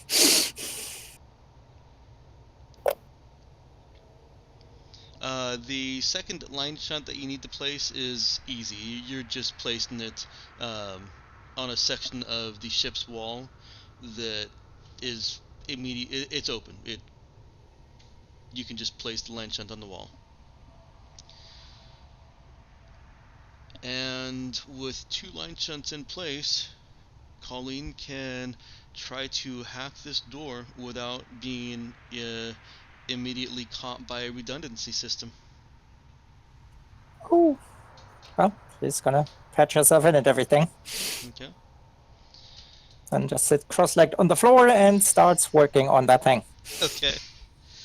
Starts fiddling with the sprocket in her hair. Okay. For the rest of you, this does take quite some time. She's just tapping and fiddling away for a good 8 minutes before you even see the door respond to anything. And then she quickly taps and corrects that, and the door stops responding, and she goes back to tapping. And go ahead and make a roll, Nick. This is hacking, by the way. Okay. Wanted to make that obvious.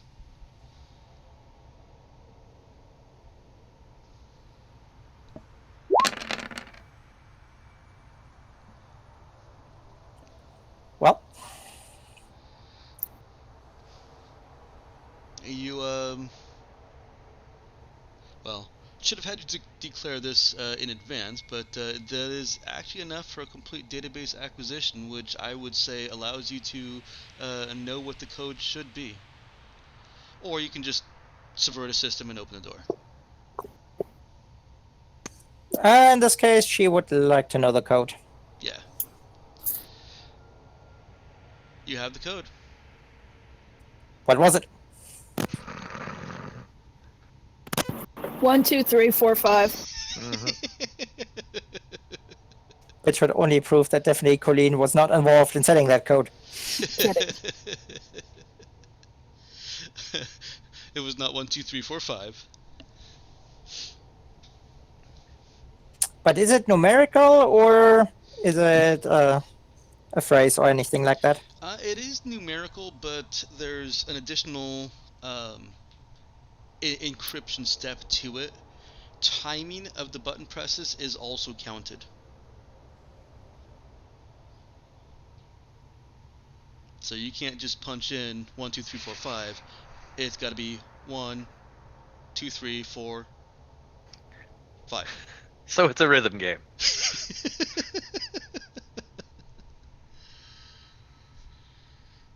It is an additional, very infrequently used step for locking out people who don't know the right code.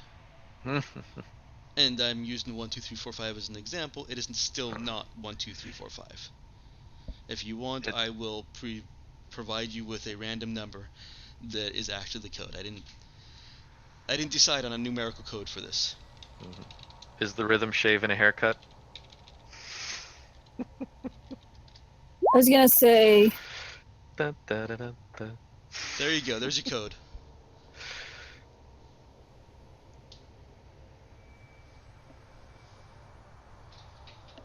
eight six seven five three oh nine. Right. After that, she would then get up, punch in that code very rhythmically, and open the door. Okay. Using some computer assistance, I won't have her roll any kind of check to get the rhythm right. She can just have her datapad tell her, press next button now. And Hey, she does like to dance. there you go. The door does not open immediately. It goes through a couple of things internally that you can only hear from the outside, but can assume something in there is pressurizing.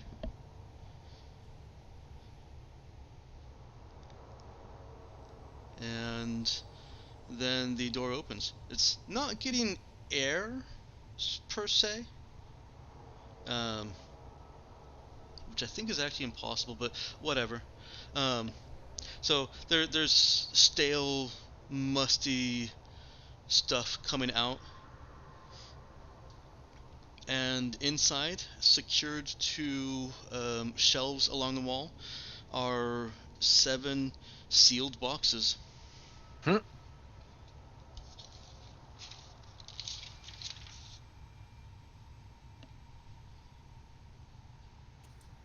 Well, They there's got your treasure. names on the boxes. There are no labels in the boxes. Nothing to differentiate any of the boxes from the others. They're just boxes. Well, they're different sizes. Huh. Different sizes and shapes. They are all white boxes. They all seem to be the same manufacturer. You don't see any locks on them. Open them carefully. Okay. The boxes, to your surprise, just open. But that doesn't really give you a whole lot more information. Inside, you see pieces of something, some kind of device inside each box. You know that it's not an entire, a full device, a complete device inside each box, because there are parts exposed. Do they look like they might fit in with each other? Oh, they certainly look like they might fit in with each other. Huh. I decided to change the theme of this game to Resident Evil, so here's your next puzzle. Uh-huh. There you go.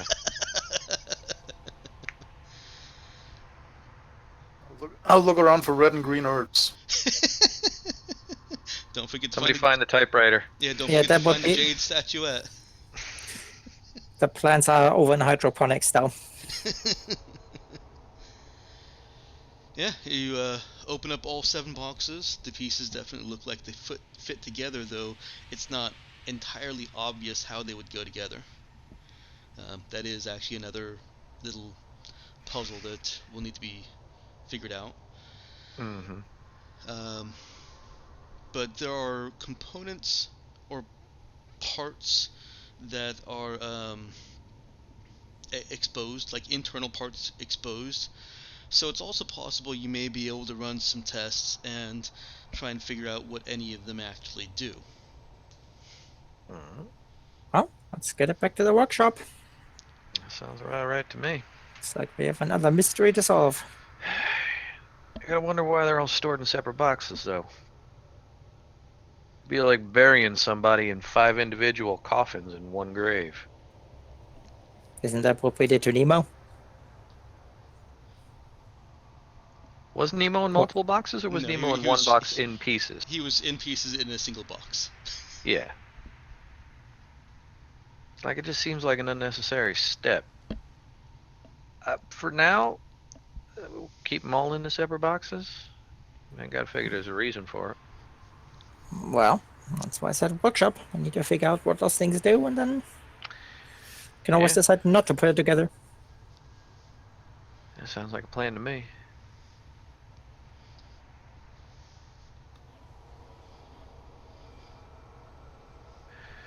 Yeah, It's dude either grabs a very box or two. dangerous or very important. Both. Yeah. Well, yeah. All right. You guys cart them off to the workshop. No difficulty there. Some of them are heavier than others, but you've got some strong people and some not so strong people. You get them to the workshop. And there's nothing else whatsoever in the room. Nope, nothing else in the room. It appeared to have been so strongly locked just to contain these boxes, which were not locked.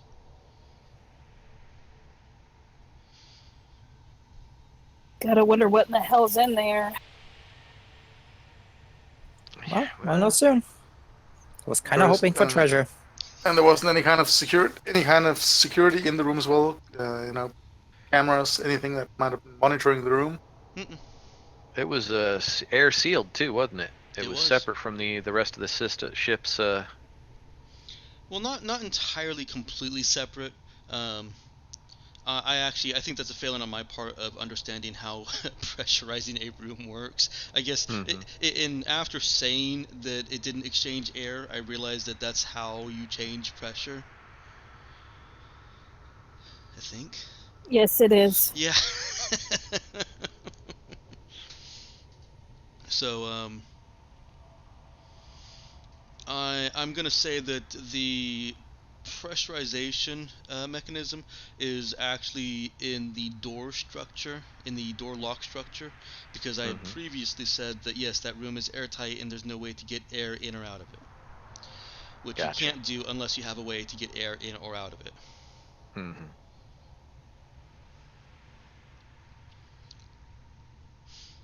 This is true. So there is that. But yeah, sorry to sidetrack. To answer the question, yes, it was pressurized. Or sorry, yes, it was airtight and depressurized. Gotcha.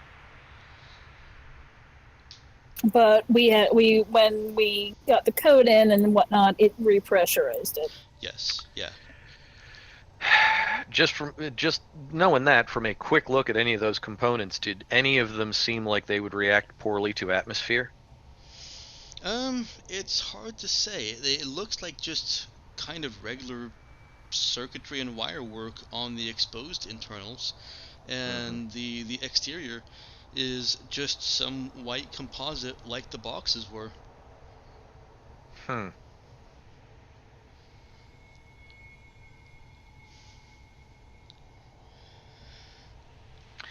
Well, he's still going to want to keep an eye on that. Okay. Do you guys start investigating these mysterious pieces immediately? Very much so. Yeah. Okay.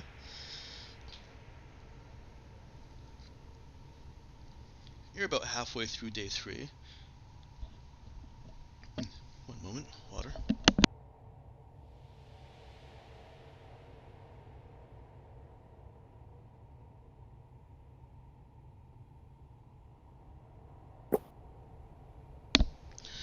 Okay. By the time you've gotten calling outside the ship, back inside the ship, checked in with engineering, went over the regenerative armor schematics, and opened the secured room, gotten the boxes opened, and all over to the workshop. About half the day is gone. You can kind of take a look at some of the pieces before the end of the day.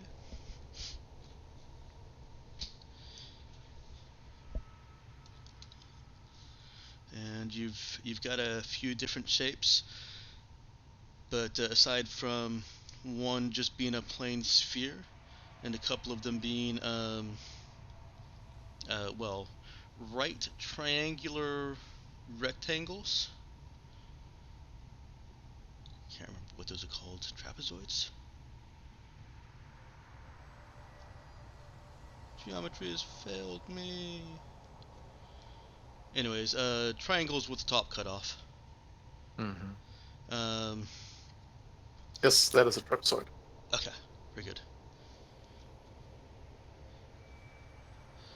The other pieces are just kind of unremarkable blocks.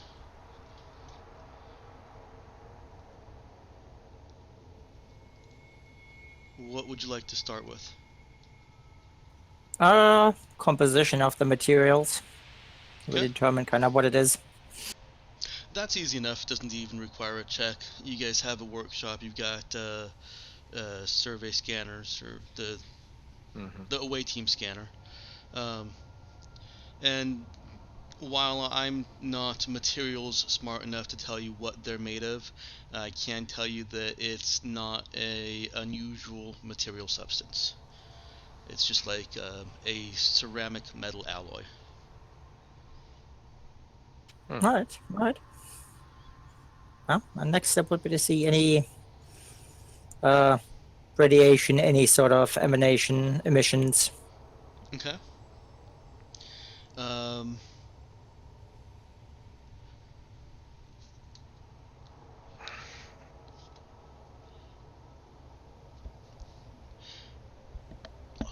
the two trapezoids seem to have some kind of very, very trace emission.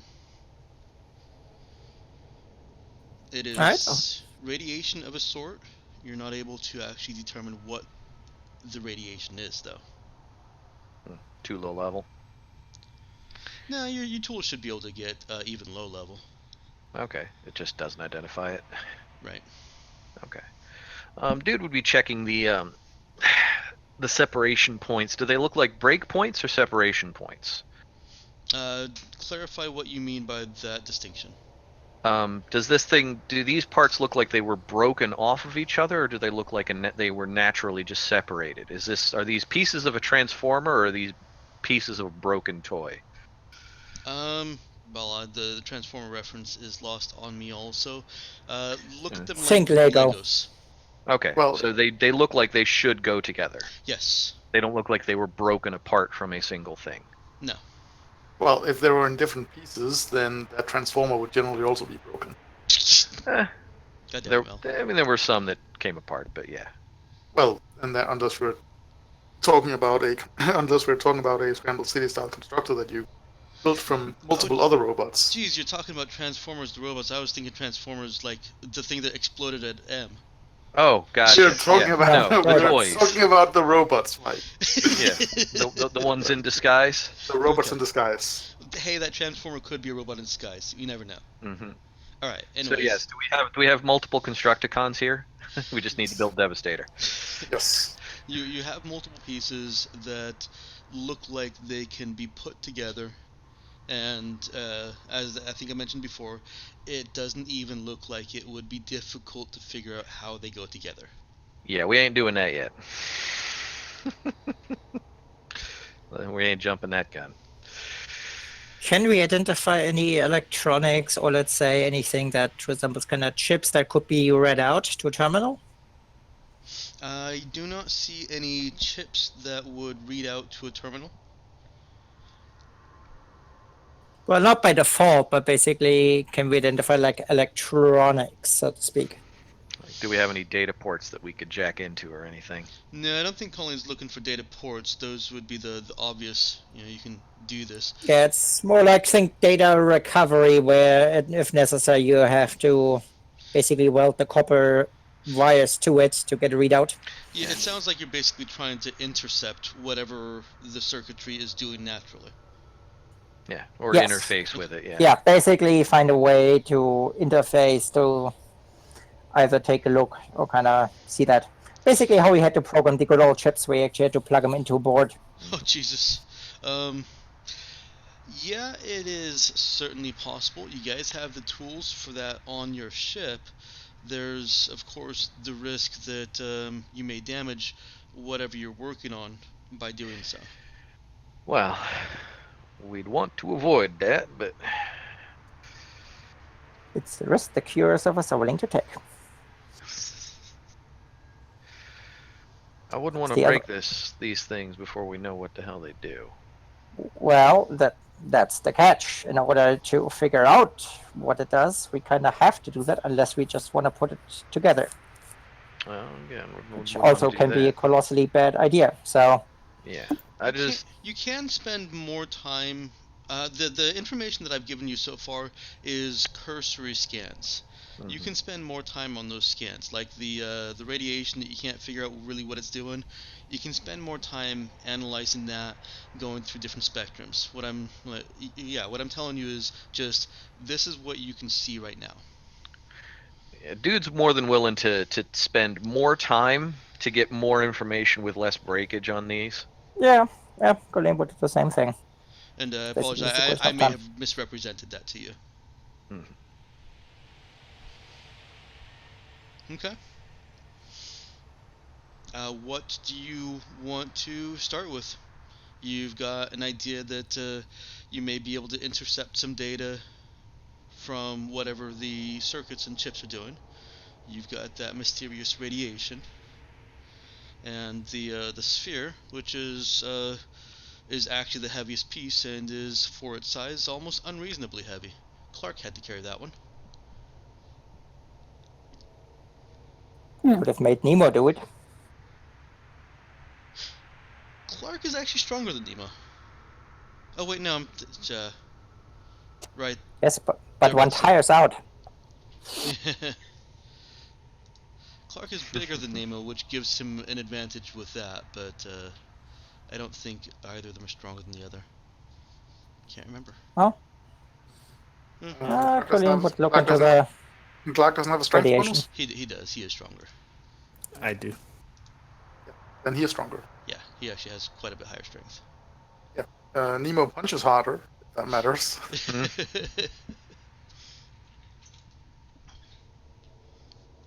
So, sorry, I was rambling on. What did you say you were going to start with? Radiation. Radiation. All right. What are the rest of you guys doing?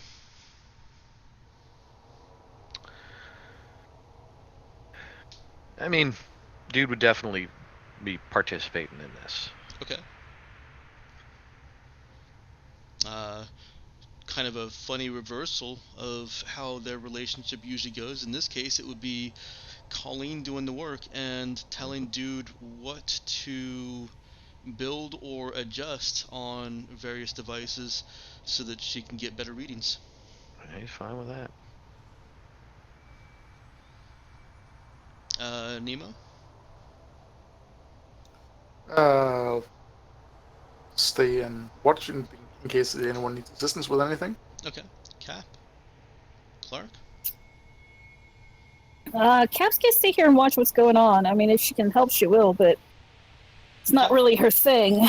Well, we are talking about it's going to be taking them hours, possibly multiple days, to be adjusting and fiddling.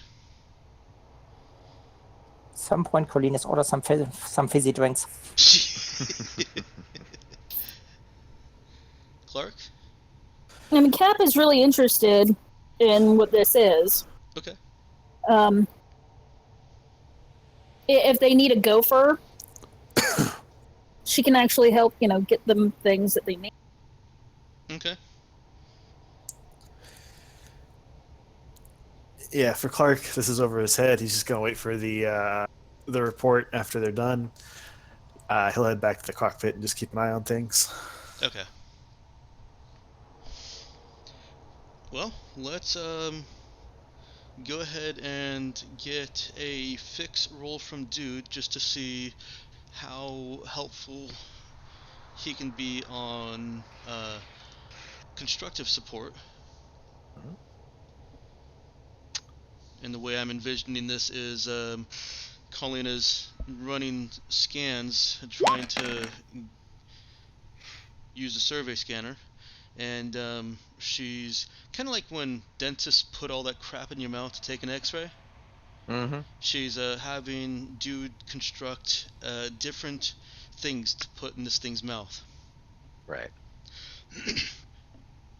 Dude is able to meet anything that Colleen suggests, so Nick, let's go ahead and get a program roll from Colleen. Fizzy drink.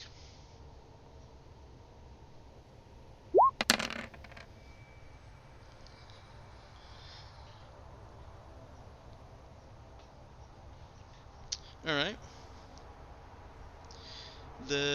As you're going through the possible scans and things that you can look for, what Colleen starts cluing in on is it almost looks like it's drive energy, which it shouldn't be, because if it was drive energy, then it would, well, probably be blowing everything up. Um, and the part that was really kind of messing with her data initially is it's not actually a faint radiation.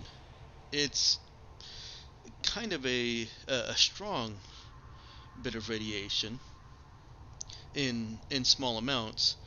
Um, she can narrow this down over the course of this night and into the next day, as this is actually sending some kind of radiation or signal or something into metaspace.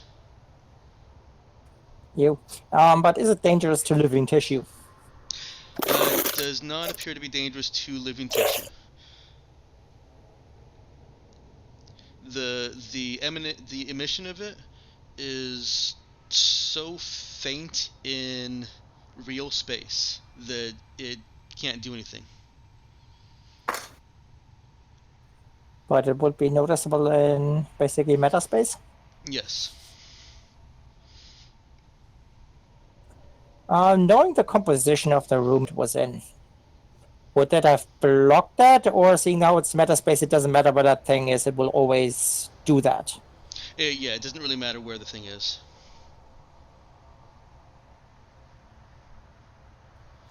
Alright.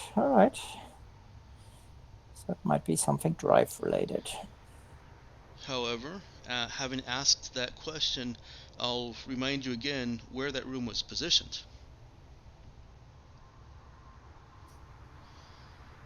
Well, deep within the structure. Near the edge of the ship.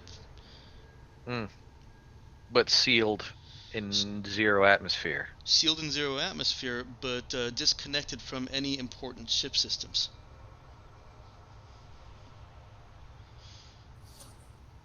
In that case, she's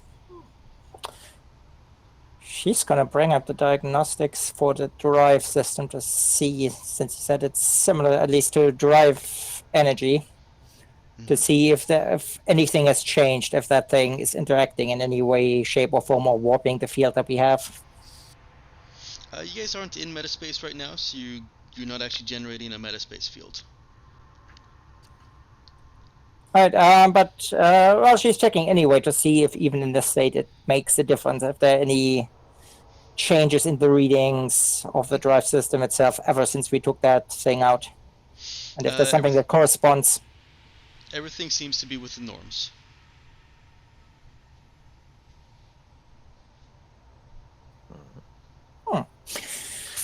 Is she explaining this as she's getting these bits of information, or is she holding this to herself for now? No, she would be talking to Dude, seeing how they're working together on that. I'm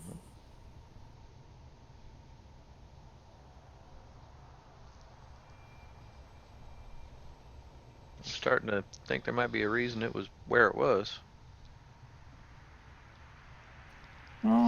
Maybe. But, okay, let's find out what that thing can do. You want to look at another piece? Yeah.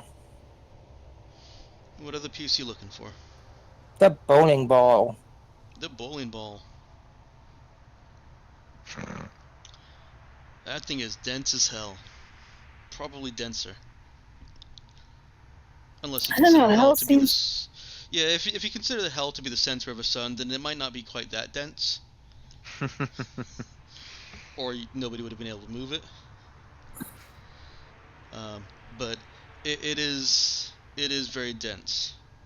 Beyond the outside appearance of the ceramic alloy is a kind of a core that Colleen's scanner can't seem to penetrate more than a centimeter and a half. And crap, I can't centimeter. You need conversion? What's that? We need a conversion? No, I just need. Here, I've got Google. Cent- 2.5 centimeters to an inch. Very good. So if the ball is about 6 inches in diameter. That's 15 centimeters. Yeah.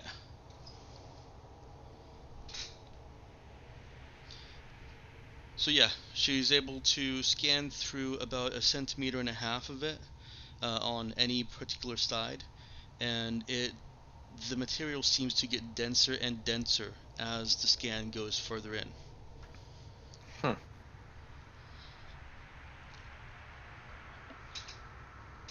Yeah, that's bizarre.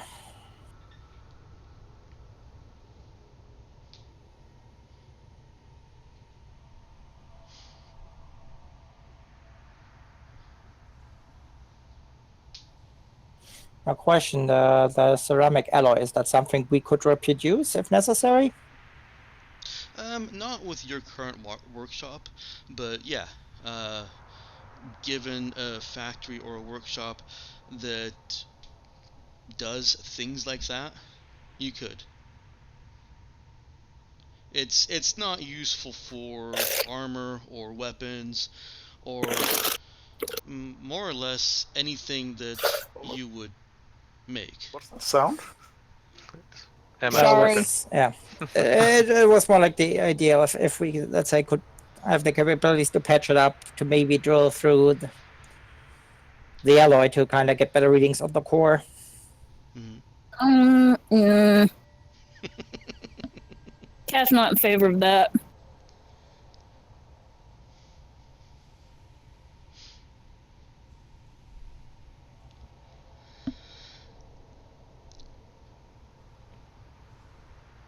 And that thing doesn't have any openings where you would say, hey, this is where it fits with the other pieces? No, it doesn't have any openings, but I failed a little bit. Those triangle pieces, or the trapezoid pieces, actually look like they would cradle it. Huh. I mean, just out of curiosity, assuming that we have the pieces, what would it look like if we were to put them together? You can mentally put this together, and it would look like the two trapezoid pieces, the top points of them extend upwards about 10 centimeters from the sphere as they cradle it. The straight side is on the outside, and you think that the 4 blocky pieces would form a base containing all of them. All right, and if it was assembled that way, would it be completely self-contained, or is there something where it would look like it plugs into something, or could be plugged into something? It looks like it would be completely self-contained.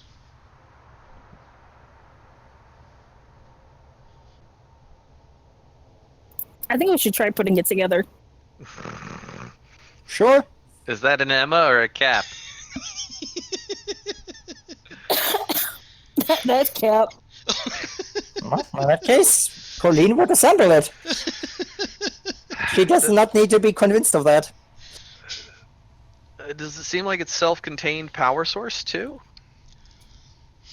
You would have to spend more time doing readings to answer that question. Hey, if Cap said assemble it, Colleen is already assembling it.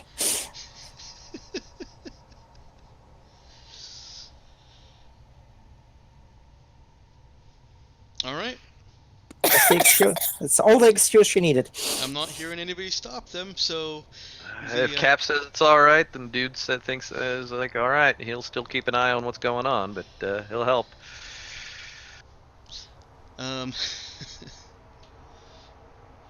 Anyone else got a bad feeling about this?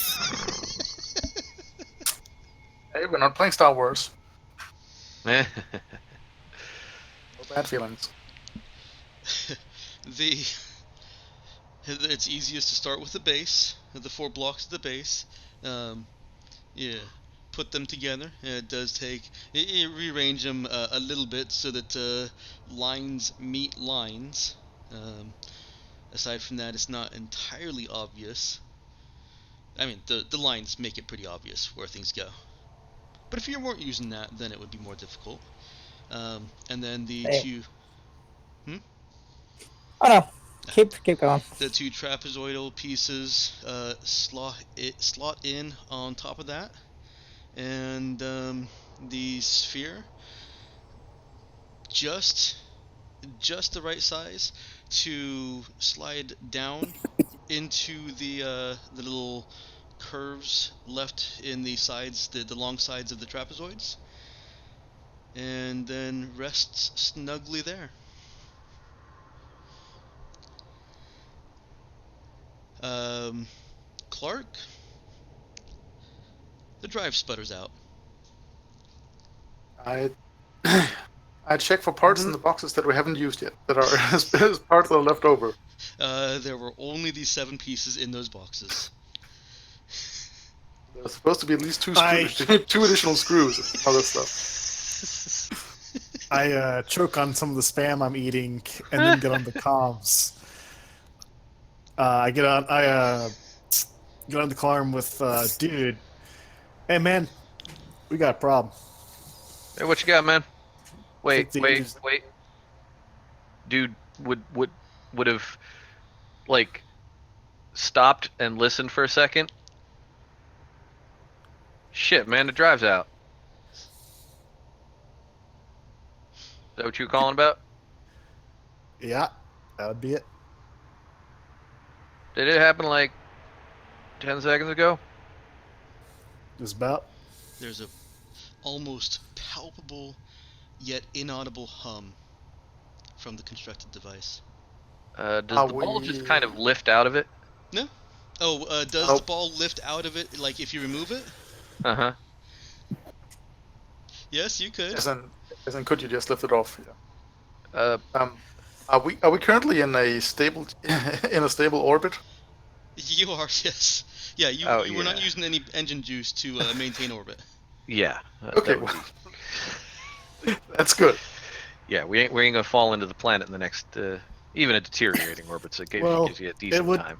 Yeah, Fuel we is got about expensive. 112 years. Uh-huh. Yeah, something like that. Dude says, Colleen, can you take that thing apart just by at least one piece, one more, real quick? Maybe we should run diagnostics on everything first before we do that again. I just want to see if there's a coincidental happenstance. Uh, Lift that thing off, and I want to see Is the device currently is that hum coming from the device? It's hard to tell. Like I said, there is no audible hum. There's no physical. There's no pressure wave of hum. There's no sound. It just feels like there's a hum, but there's nothing that comes up on any sensors about a goddamn hum. If the device is currently active, then interacting with it directly could be dangerous.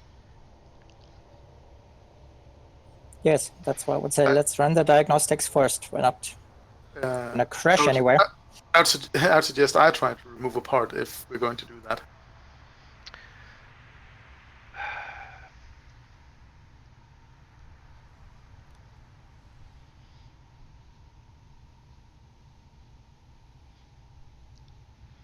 Dude, was Cap down in the room with him, or Yeah, up and everybody on except for Clark is here. All right. What do you think, Cap?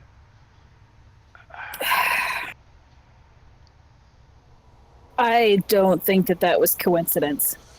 Oh shit, no.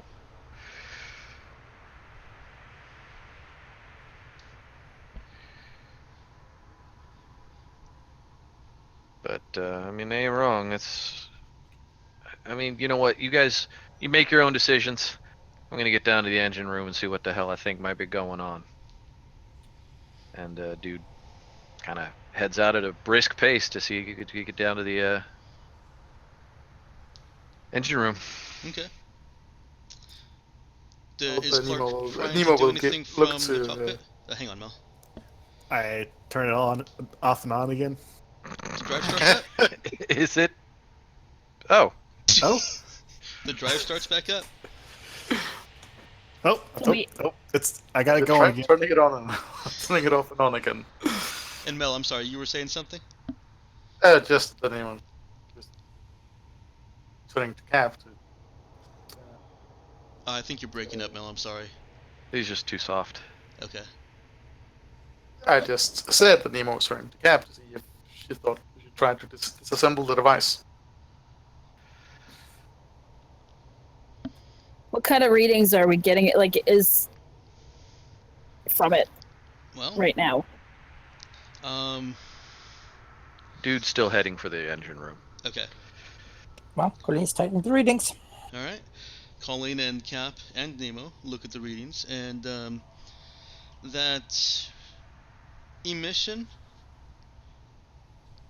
that you were seeing earlier seems to be flowing right into the sphere. The other trapezoidal piece, which you didn't spend a whole lot of time on, seems to be doing the opposite of emissions with that same energy. It appears to be receiving some kind of emission through the sphere from the other side of the other trapezoid. There is something flowing from one side to the other Like through the sphere. Like an energy loop. It might be an energy loop. Is there conversion going on? Let's say in the type of energy. It is different. You're not sure if it's converting inside the sphere. As Colleen is looking further at the data, and she got a great program score the first time. Oh, actually, that was Dude's fixed score. That was great. Let's see what Colleen does with this new data. Go ahead and give me a new program roll.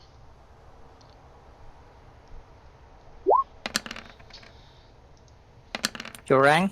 Yes. So there's the great program roll that I was expecting. The emission from one trapezoid is still going into metaspace. It just doesn't seem like it's going all the way into metaspace now that the sphere is there. The entirety of the emissions from the one trapezoid, instead of just kind of radiating outward, is going straight towards the sphere.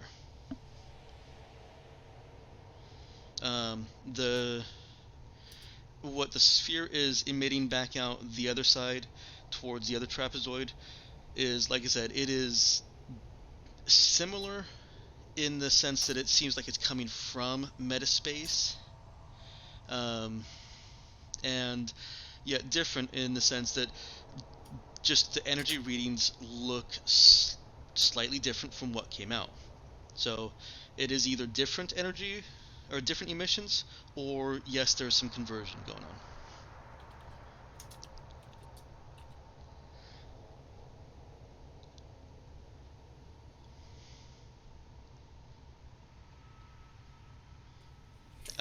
Dude, you make it to the engine room. All right. You've got access to a couple of things here that aren't readily available on data pads from anywhere in the ship due to security reasons, and also, well, sci-fi reasons. You gotta make you go to the engine room every now and then. He's okay with that. He immediately jumps into running diagnostics. Okay. Alright. Clark, up in the cockpit. Everything seems normal now. That's good.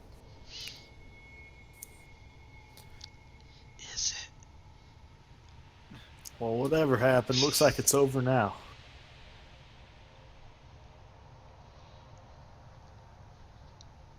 Yeah, that'd be nice to think. I am not taking anything for granted, man.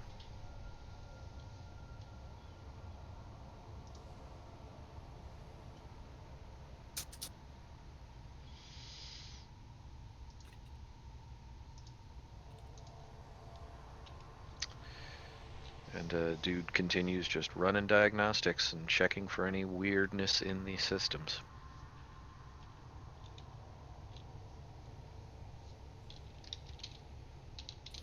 Connie's gonna message him. Do you know what actually turned the drive off? Why it shut off?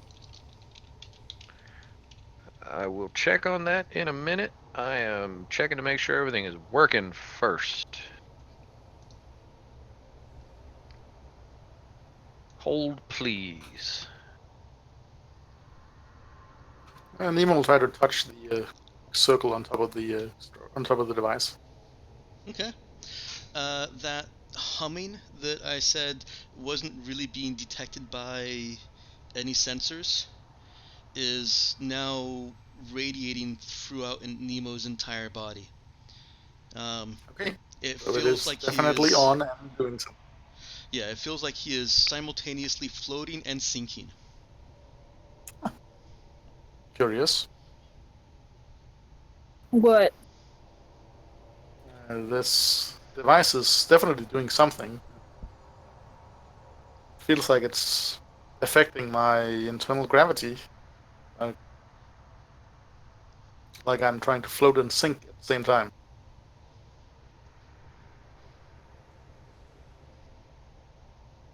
Does it appear to be harmful? Does it feel like it's causing any sort of structural damage or No. deterioration? No. The sensation is odd, but it doesn't feel painful or damaging.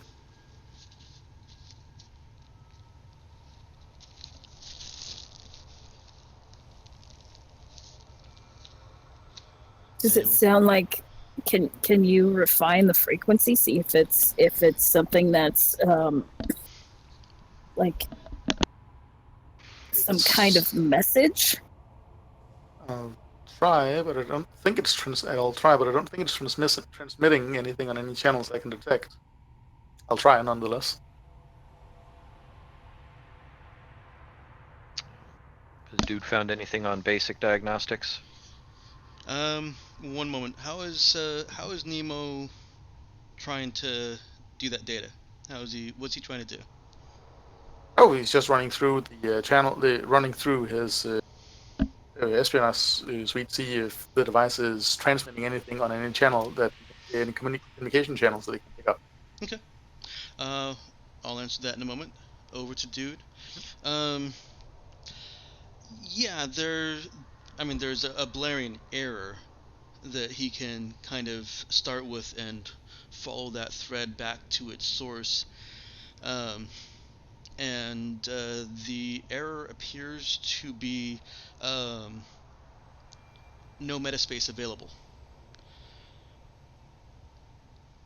The drive shut down because there was just no metaspace contained within the spike drive, which it kind of keeps on a low power standby mode so that you can shift up and down without spending hours powering it up.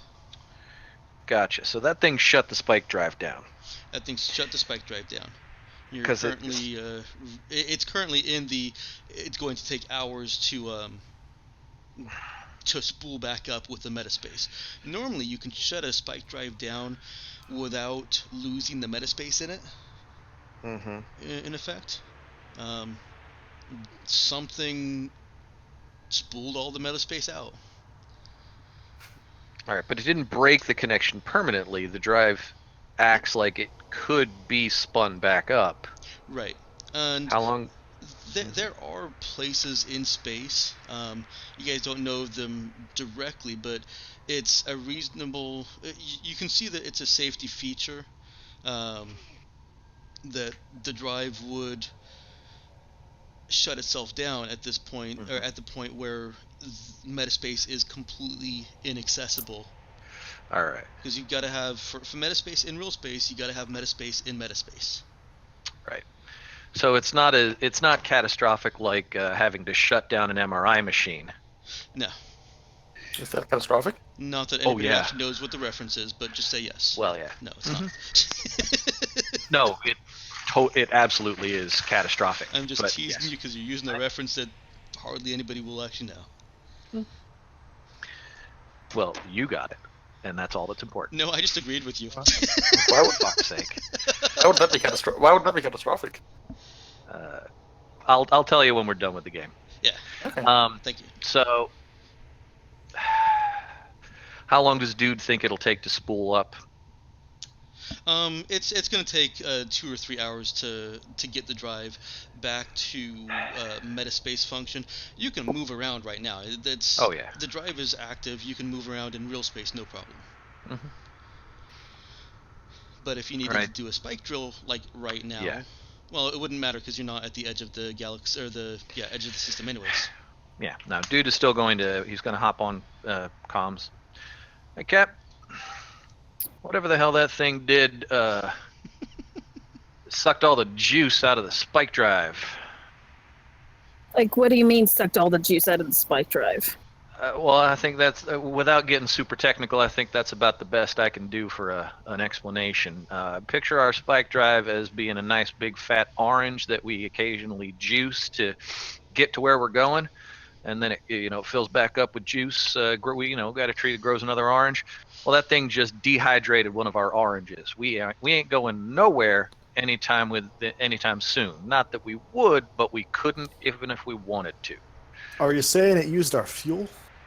No, I'm saying it used what the spike drive uses to get us in and out of whatever the hell is spike drive gets us. Yeah, whatever you want to call it, whatever it actually is. Because man, I don't know the math on that shit. But yeah, that thing's tied into metaspace. That thing, whatever it did, it sucked every bit of it out of the engine. That's why the engine shut down. But are we okay now? We're getting okay. The device is still active. So maybe what that device needed that to activate? I don't know. It's not pulling out of the engine as we speak. Physical contact with it produces a very odd sensation. Shit, man. You said you would touch it. Yeah.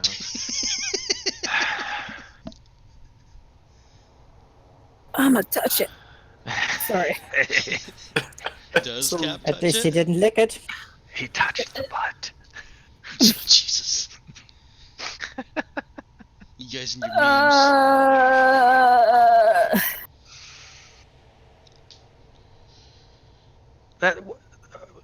I gotta say, based on what the engine is telling me, whatever the fuck that thing is, it is weird and powerful. Like, man, this ship is weird. Cap, I'm gonna keep looking at the engine, but don't expect anything drastic anytime in the next couple hours. Just how long are we going to be stuck without our drive? I said the next couple hours, man. The sensation it produces when touched feels somewhat like trying to float and sink at the same time. One of these days I'm just going to start tuning you out, man, because nothing that ever comes out of your mouth is less than weird and creepy. How's that? How are you getting on with that? Talk like a normal human being routine. Oh, that quite splendid, actually. Well, keep working on it. My apologies. That this felt like a situation where describing things very accurately would be beneficial. Well, you ain't wrong, man. I'm just flustered. If he feels like he's floating and sinking, does that mean he actually feels equalized? Well, Colleen could touch it and experience it for herself, but otherwise she only has the words that he has spoken to go off of. You want to touch the ball. funny enough, no. Colleen does not. She's curious, but she's also very risk adverse for certain things. Cap is gonna put her hand close to it, but does not touch it. Okay. Nothing changes.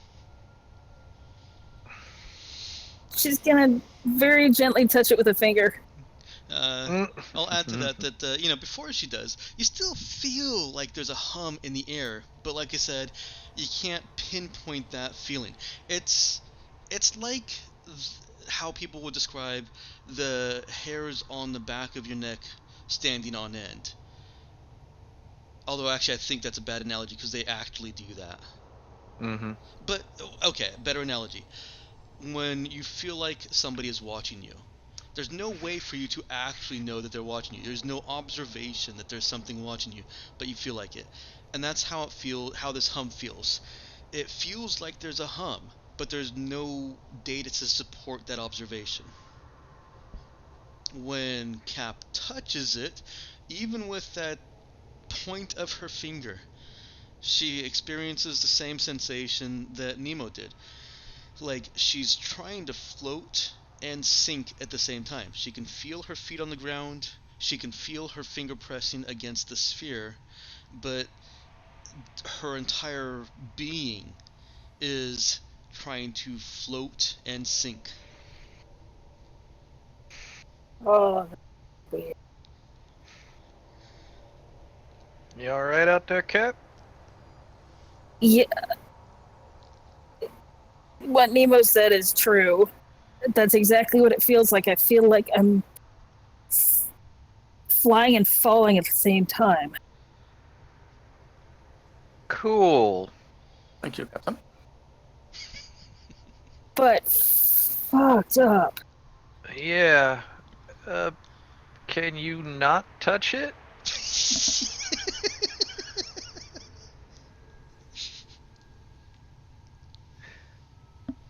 She'll move her hand away.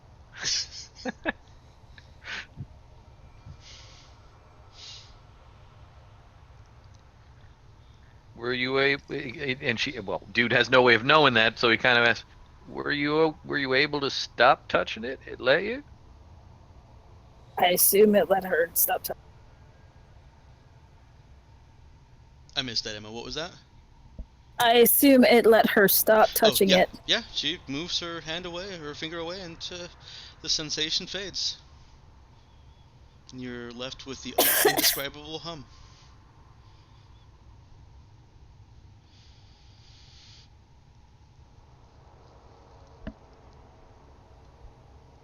All right. I was gonna say, does Cap reassure, dude?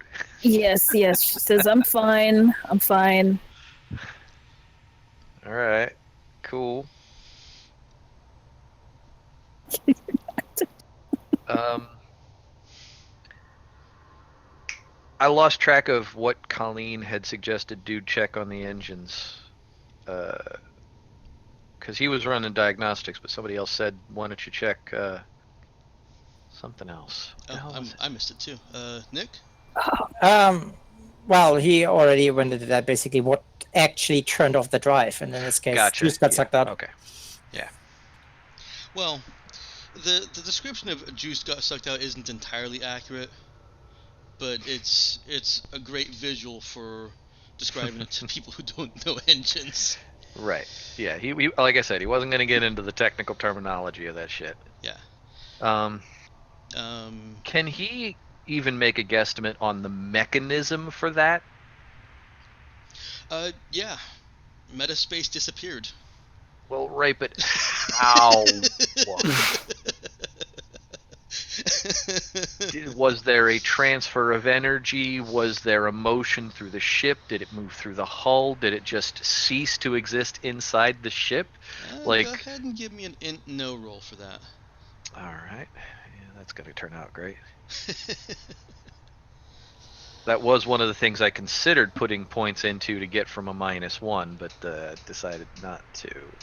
So it's like me and Exert. You didn't learn anything from our adventures. Nope. Nope. I guess I forget what I put that point into. Actually, I don't think I. No, I did. I don't remember what it was. Yeah, you spent 30 points. Yeah. I think I put it in perform. That's useful. No, actually, I put it into exert. No, wait, I had 0 in exert. I Uh-huh. don't remember what I put it into. Whatever. Actually, it might have been shoot. What was it? Int no. Mm-hmm. My toe is cramping. I'll be right back. Okay. Well then. Mm-hmm.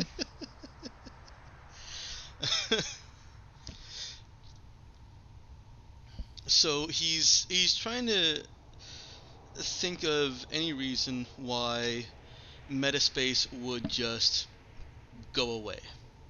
Yeah, Anything that would cause metaspace to go away. Yeah, he's obviously is mentally blaming the thing, but he's trying to figure out how the fuck it did what it did if it did that. He would be stunned if this was a complete and utter coincidence. He's certainly not discounting it. And I put points in notice. That's what I put points into. Ah. Well, unfortunate for him, but even if he had put a point into no, this would this would still make no sense to him. Mm-hmm.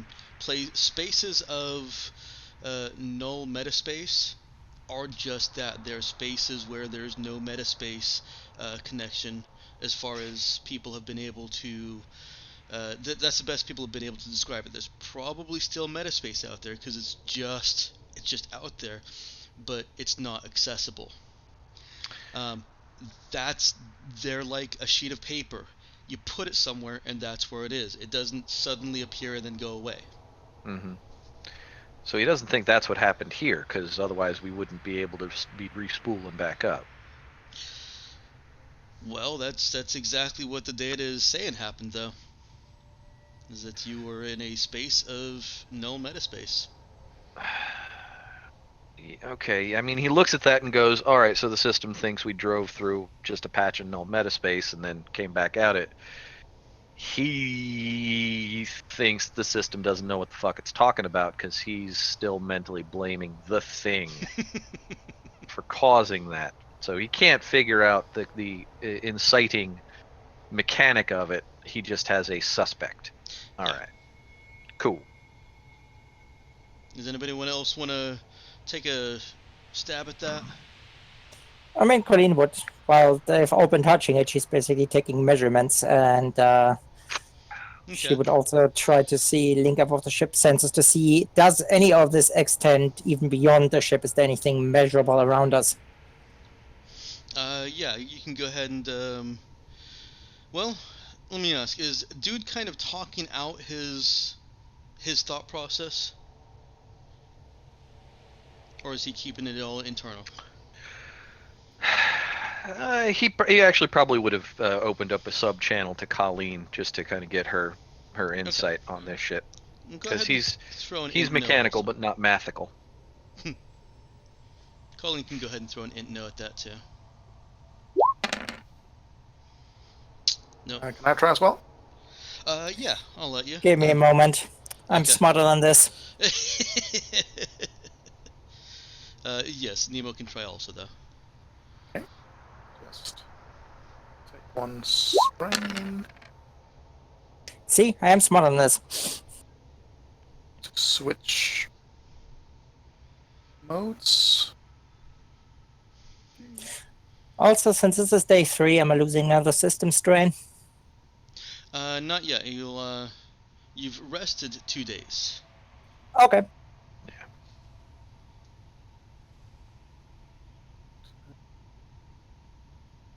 Wait, no, my math.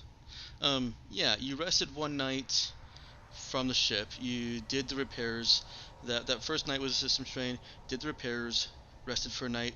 1 more system strain gone.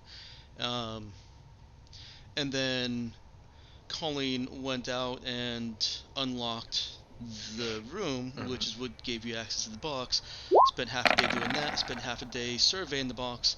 Rested for a night. -1 system strain. Total of three rests have passed. Oh, okay, cool. but you're all on the third day. There you go. I got a 10 as well. Okay, so and Colleen, it's kind of funny. Colleen and Nemo both kind of reconfigured their thought processes to Nemo come quite at literally. this, yeah, to come at this from a slightly different angle. Based on the data that you have access to, and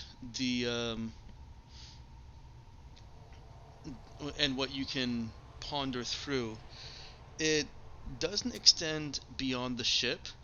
It is not just the ship sensors that did something, because otherwise there would be something persistent there, and it wouldn't apply to other sensors that you have too. The metaspace around you actually did go away. It's gone. Um, it didn't stay gone. It's like air in a vacuum, and there's the chance that if there were any ships traveling along this metaspace path to and from some destination, And they would have been pulled out. it probably would have been just absolute catastrophic. That's where the catastrophe would have been. So it wouldn't just have pulled them out, it would potentially have destroyed them. Yeah, it would have just obliterated them.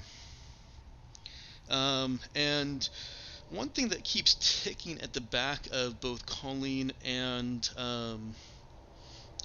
Nemo's brains and processors are black holes.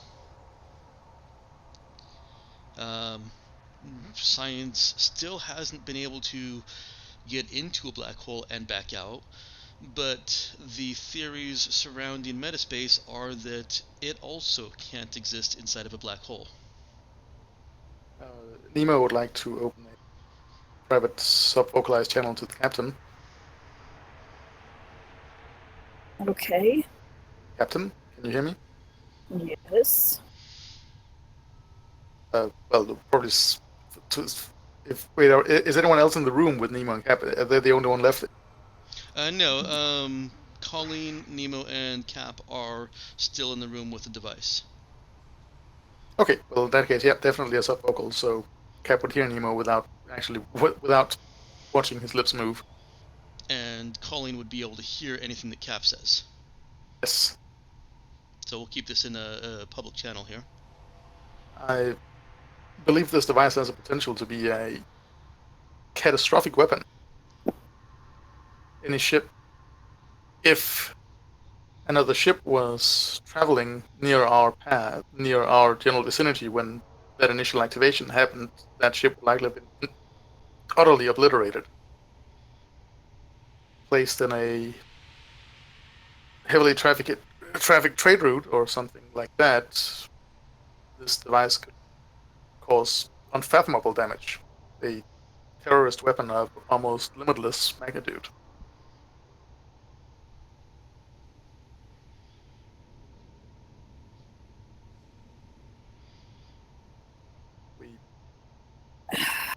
We essentially created, for a brief moment, a black hole in metaspace.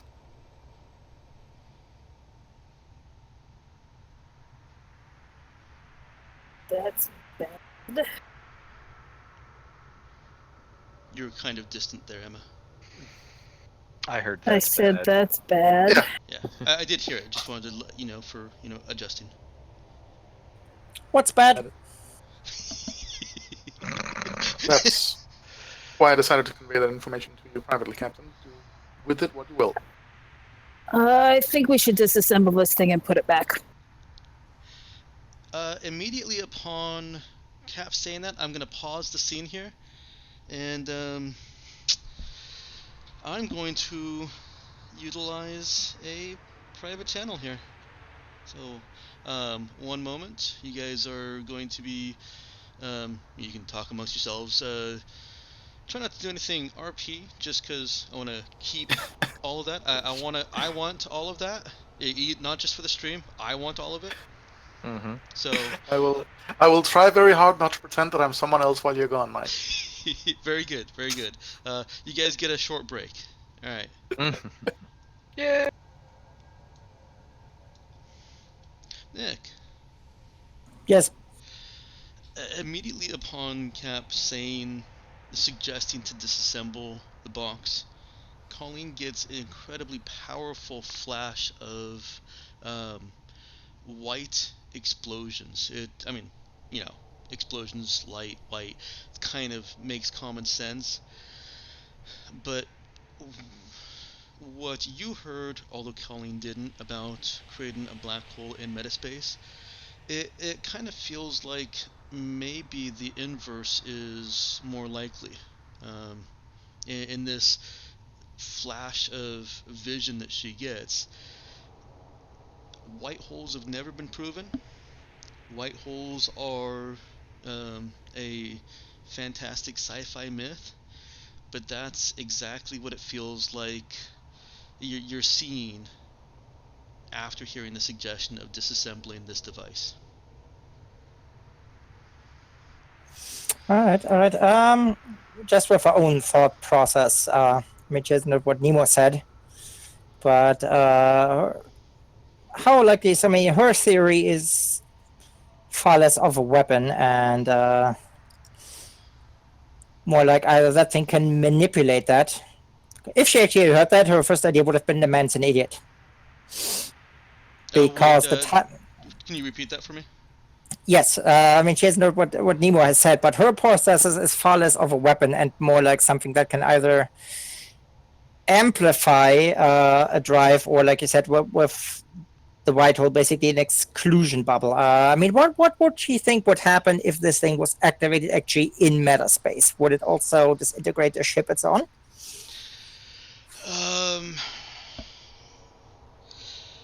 Well, her thought process, she's not sure that putting the device together actually was an activation of any sort.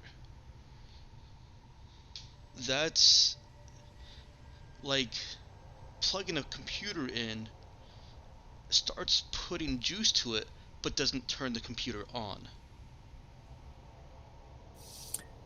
I mean, given what she knows about the device and kind of the coincidental shutting off of the drive, does she think it was more like an ignition spark, as in it Yeah. sucked it out to power itself up? Okay, okay. This device isn't active.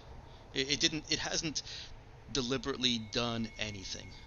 Yeah, just powered, basically, just turned on. Yeah. Okay, okay. And if that was the ignition spark, actually activating it is where her vision comes in with just terrifying, traumatic, explosive, bad stuff. Vision, like, as in it happens before, as in the feeling of deja vu and crap. Those were the feelings I had at that point, or something that feels more external. More like visions. It's not external. More like it's all internal. It doesn't feel external. It doesn't feel like deja vu. The closest word to describe it would be premonition, but even that is kind of inaccurate. Colleen has a little bit more toward the psychic sense. I don't know if she realizes it or not, but you know what she can do. Yeah, basically thinks that, hey, this might be useful at some point. Yes. So kind of flashes off. She mostly puts it down to intuition, seeing how she's never been with people who could diagnose that sort of thing. And this is playing into that. Kind of twisting it to, yeah, not activating this could be useful. Yeah. Now, since she has the idea of a white hole, does she think that thing could be projected, or how large could that sort of event be? This kind of questions I'll want to answer back into main chat. Okay. Let me pull us back into the main chat or main voice, and Colleen we'll start right off with Cap having said, let's dismantle it, and go from there. Okay. All right, you can pull yourself back into the chat. But then I have to click things. Do you want me to drag you over? Nah. Okay. So presumably they can't put them all out. But Yeah. All right, we're but back. yes, it's Russia. But still, it's a World Cup, so I'll stomach I'll stomach Russian propaganda for that.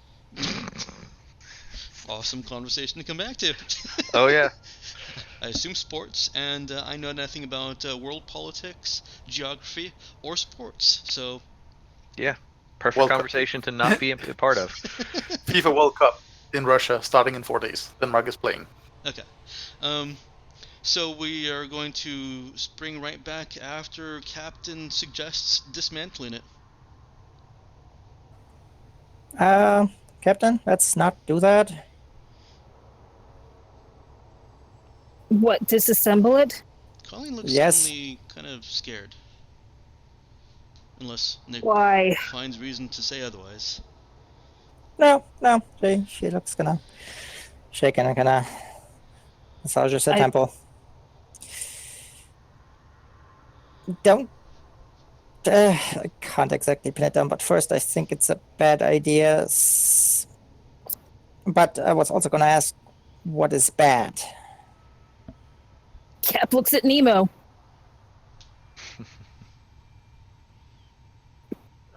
Does that look like? Does that look like she is? Does that look like an invitation to relay that information? He can assume that, yes. Okay. The fact that this device has potential to be a terrorist weapon of almost unimaginable scale. All right, why?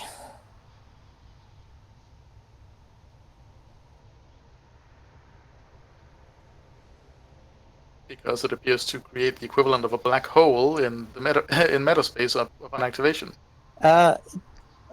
First, it really doesn't. Second of all, I don't think that thing is even on. Think ignition spark. It's just powered up. It's not on. It's not doing anything.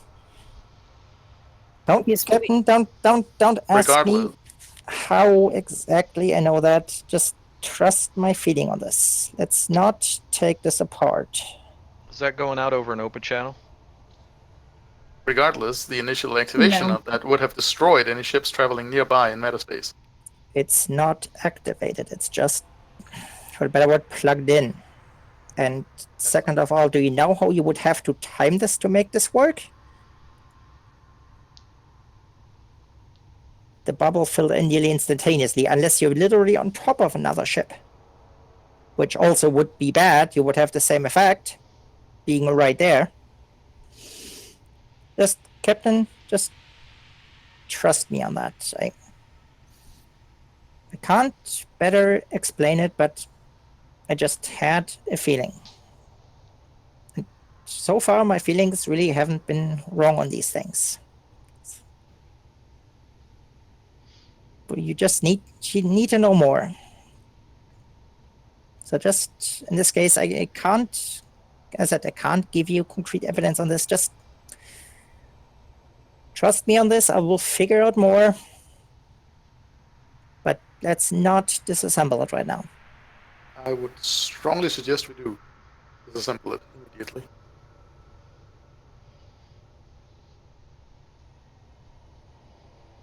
I don't want you accidentally triggering it, and I want to figure out why the hell we have this on our ship.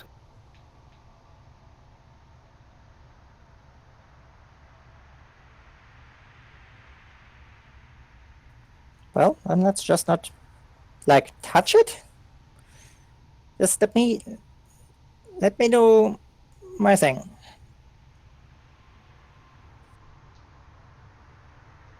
The best way I don't to want you accidentally setting this off.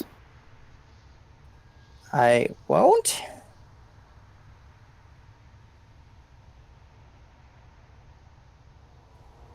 But to point it out, Nemo has no idea what he's talking about. I mean, he said black hole. I said the equivalence of a black hole. It's the opposite, the exact opposite of that. Just I mean, I can't stop you from taking it apart, but just please trust me here. If I had anything more concrete, I would give it to you. Just trust my feeling on this. Do you think trying to take it apart would do something bad? It might. But right now, it's not doing anything. It hasn't really done anything. Except for suck our spike drive. I said, think ignition spark. It needed the energy. It's like if you plug anything into the ship, it does that sort of thing. It's just on a larger scale. Consider the fact that it was turned off and disassembled. And sealed away. So were you. So Correct. that's yes. So the point is kind of moot. Yes. It might, not to mention, it might have never been assembled before. And if I had been present in a similar situation, I would also have suggested against reactivating an unknown android. Well, do you want us to take you apart as well? By that logic?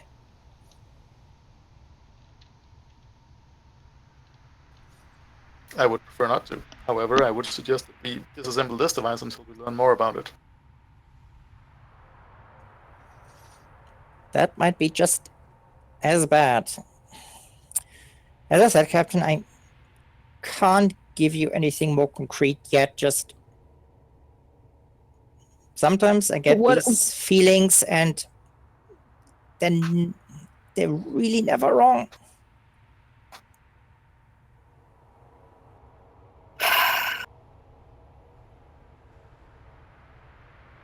Will it suck our spike drive?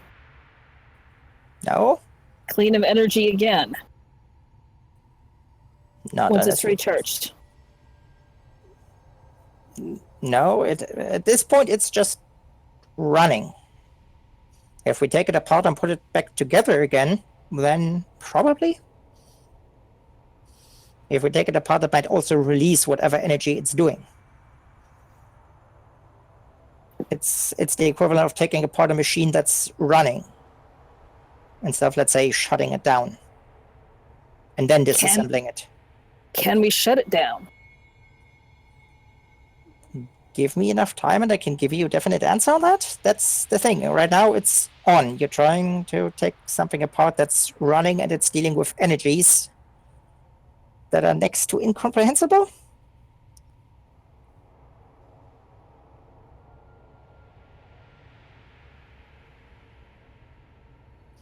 Look, just give me time with it. If there are like weird things going on, or that thing starts to do weird stuff or presents suddenly a danger, then sure, we can always do that. But right now, it's basically just there and it's doing its thing. And I think it's a very good idea that we figure out what that thing is.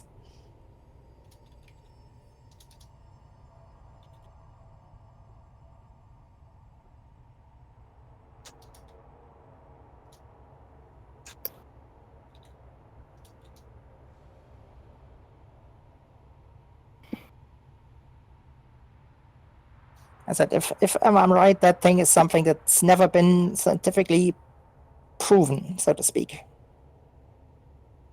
So, has a dude finished with his base diagnostics? Yeah, let's push over to that just real quick, Colleen. that's fine.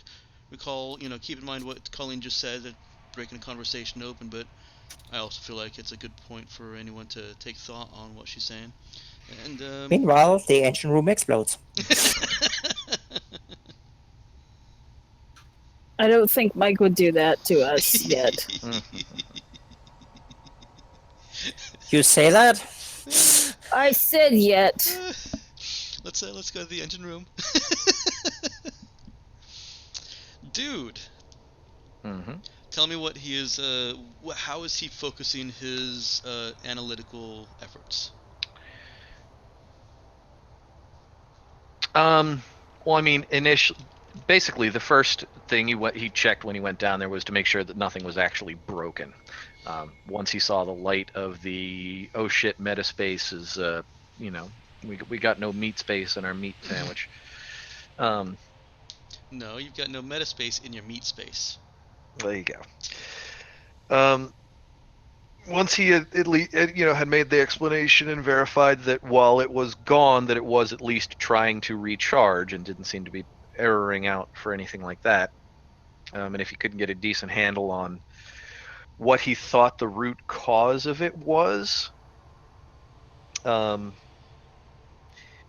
he actually would have started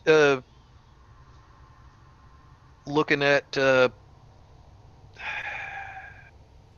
I mean, if he doesn't know how it left the engine, I'm not sure how he would be able to figure this out. But he would try to see if he could come up, if he could, fiddle with anything to possibly prevent that from happening again. I'll throw some more information at you, and this is absolutely not your or Dude's fault for not knowing, because some of it's being made up on the spot, and some of it was made up as I wrote this device. The mechanism that shunted or that vacated the metaspace from the internal spike drive is a safety feature. It did what it was supposed to do. Theory behind that is if a spike drive that is keeping a strand of metaspace active within its energy cores is found in a space without metaspace, then it's a building energy disparity. It's basically like how lightning strikes. Mm-hmm. So relieving itself of that metaspace was a protective measure that probably don't want to disable, because if you find yourself in a real area of space where there's no metaspace, you want your drive to be able to shut that off.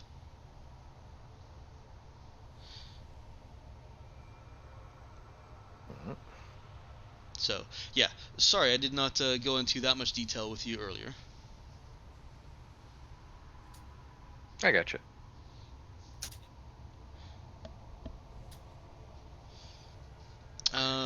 However, in that line of thought, what if his just so it's not wasted, his line of thoughts are for a bit more of an early warning instead of just the drive shutting off. Let you guys know that what's been found and at least know it's going to happen, so you're not caught off guard. Yeah, he just wants any kind of safety feature attached to whatever the fuck just happened. Okay. Because he would agree with Nemo if Nemo had said anything to him that this is dangerous shit. He does not like that that just happened.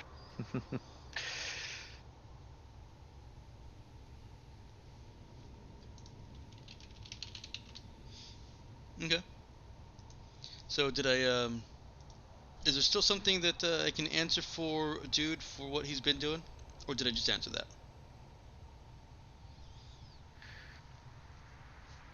that? Yeah, I mean, an early warning system would be nice, but he's not going to check. Once he finishes up with making sure that everything is working properly, he's actually going to try and make his way back to where everyone else is. Okay.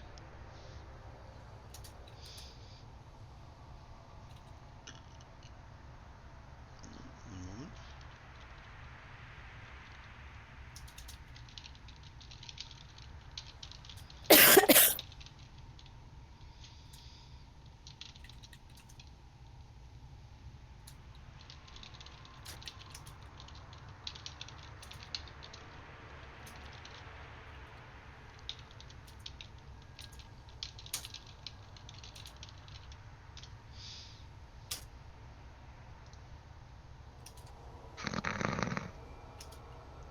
Interesting.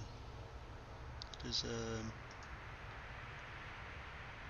Mel, you'll have to keep your oops. Your emote's a little bit shorter.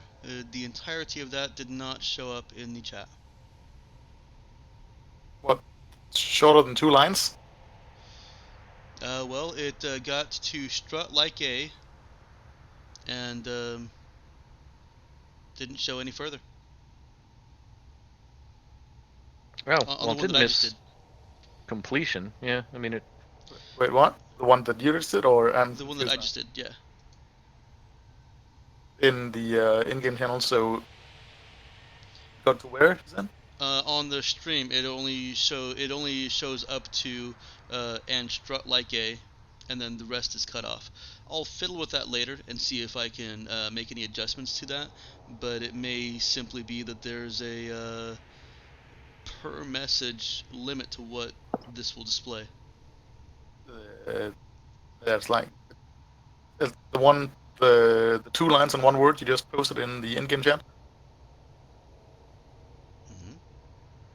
and it got to how much? It got to how much before it was cut off? Oh, it got to and strut like a. I can't hear So you. You're cutting out.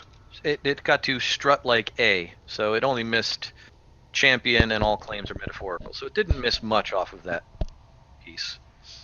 Okay. No, but it's still a little size space indicator for us.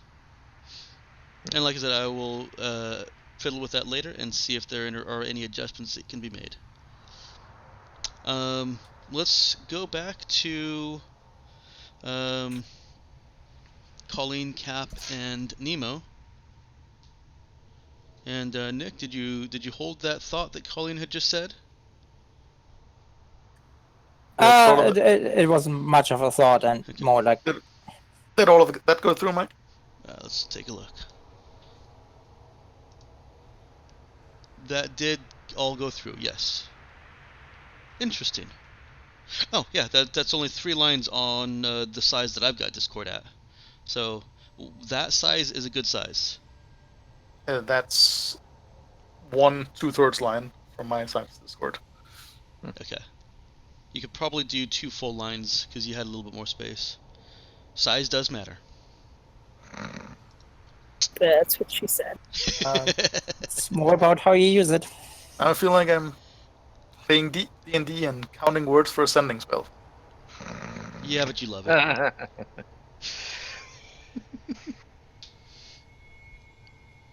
All right. So yeah, Cap, Nemo, and Colleen, and Dude is making his way back to the workshop.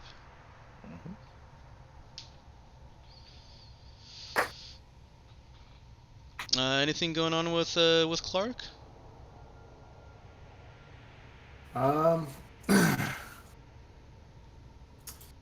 He's getting the hankering for biofuel, isn't he? Well, I'm also listening on into the comm. You what?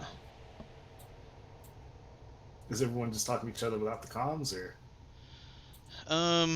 The previous conversation with Cap and Colleen and Nemo was, but if Clark wants to be listening in, I don't think Cap has or would have restricted any listening capabilities, which you can do from the cockpit or from the bridge. No, she hasn't done that yet. Yeah, the bridge is basically your security central place, so you have a lot more capabilities there. And if Clark wants to be even watching what's going on in the workshop, he could be doing that. Nah, just listening to the talking. And having heard it, I don't. As long as it doesn't shut the engines off, I think it's good. Whichever path, shutting it down or not, or dismantling it or not. Yeah, I'm just listening in. Okay.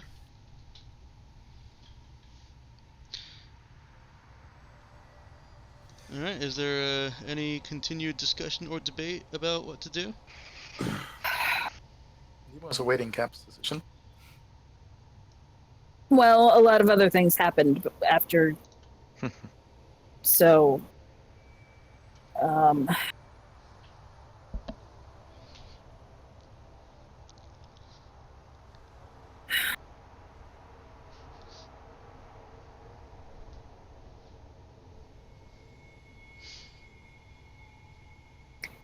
find a way to shut it down, she says to Colleen. Okay. Without blowing us up.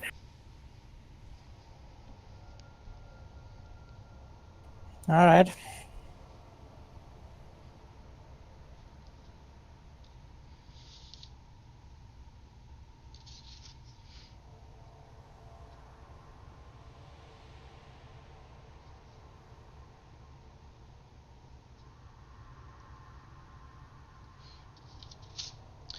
Okay.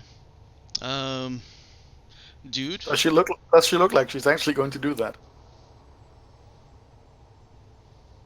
She looks like she's pondering how to do it.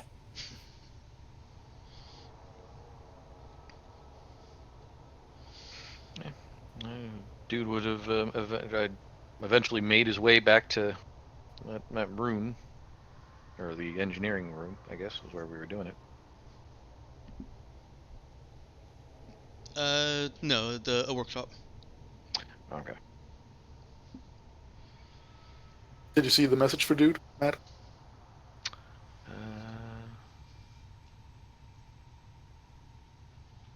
In game? Mhm. Ah, okay. I saw subvocal and I just assumed you was talking to Cap again, so I hadn't read it. Sorry. It's like 2 words further in after subvocal. Well, yes, but I saw subvocal, and that's.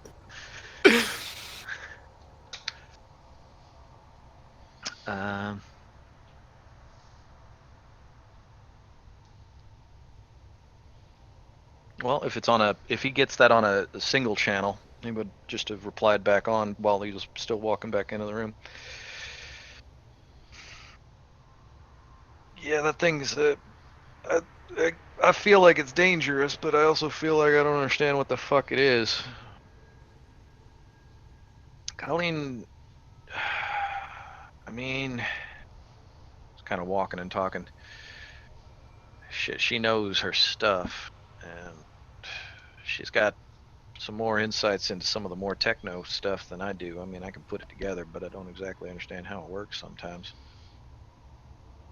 I agree with you, but if she has a reason for that, I'll work with her, and I'll see if I can get her to come around to your way of thinking. Continued on the same subvocal frequency. Yes, I understand her reasoning. Her reasoning is trust me.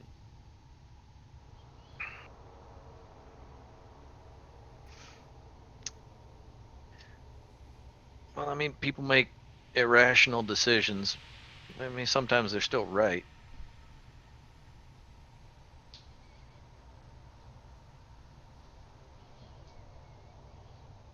Nemo just shrugs. Shrugging doesn't pass over subvocal. Yeah, but I assume he said he had walked into the room at this point. Okay. Yeah. Okay. All 4 of you are in the room now. Clark is still on the bridge.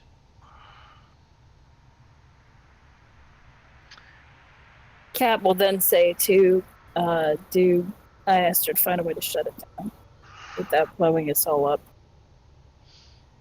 Yeah, well, I know that ain't a bad idea. Still don't know what the hell it actually does. I mean, we know. I feel like what happened is a side effect of whatever the hell that thing actually does. Colleen, you still haven't gotten any better idea about what that thing actually is intended to accomplish, have you? No, it just drained the drive when it was basically turned on. Yeah, well, that's a hell of a power on drain. Yes, just to why... throw in DM here, Mm-hmm. it is a hell of a power on drain, because saying it drained the drive is, while more easily understood, the enormity is more that it drained metaspace. Yeah. Not to which Nemo will actually add this one. Not to mention obliterate anything in metaspace around us. Mm-hmm. Yeah. Well, I mean, obviously not to belabor the point, but they're starting to get a better idea why what the reasoning behind that thing being locked away and in pieces was. Agreed. And when we can power it down and put it back and disassemble it, then we will be putting it right back in that room. So, Colleen, is that thing actually? That thing's not on.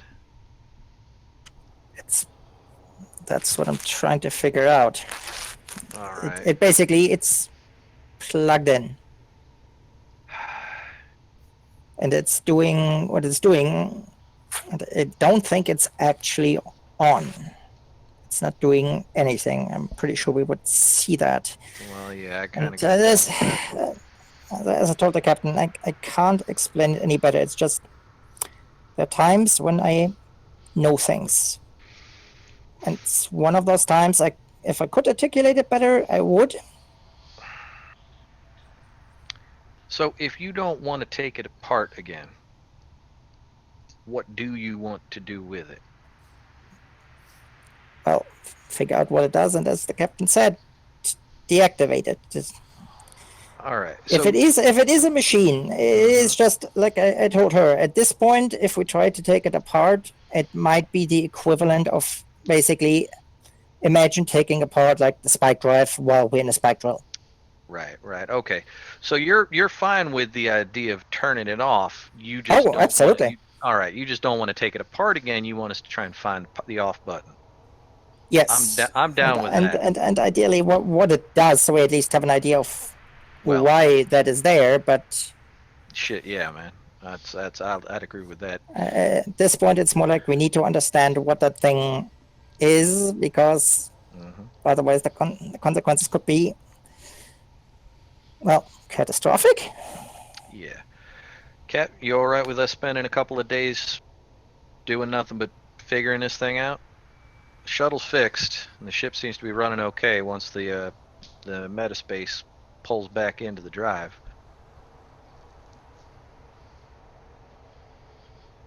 If that's how long it takes to shut this thing down and get it disassembled, it's fine. Is it in any way possible? Like, is it in any way possible to calculate the area of effect on metaspace? Of what it did when you put it together? Mm-hmm. Yeah, you can try and calculate just how far the metaspace blank went. Yeah, exactly that. Yeah, you can take a look at the ship's data and readings and make a int program check to try and analyze it. Dude kind of taps his earpiece. We still hanging around okay in space there, Clark? I don't have the program skills, so never mind that. Okay. You can also, I would also let you do it with no. I would very much prefer to do it with no. Yeah. No, just as general, if I tell you to do something with a skill check and you're like, can I do it with this instead? Go ahead and ask. I may say no, and I may say, yeah, sure. Okay, but you don't say no to using no. Yeah, no is fine. That's for all it's worth. Well, Nemo will go and do that then. Okay. Should I make the check now? Yeah, go ahead. Okay. He has access to all the data. He can either kind of look at it in his data pad or have the data pad be sending internally to him. Mm-hmm. So he's... Oh, is that the check right there? That is the check right there. That's a new check.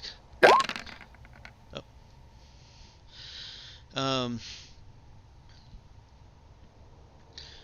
Kind of gauging by the crash of metaspace as it was coming back, or the fluctuation of metaspace energy as it was coming back.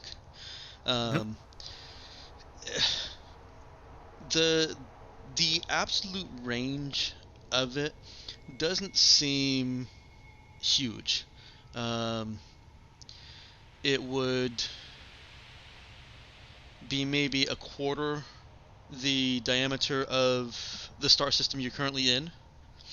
So, in space terms, it's pretty minuscule.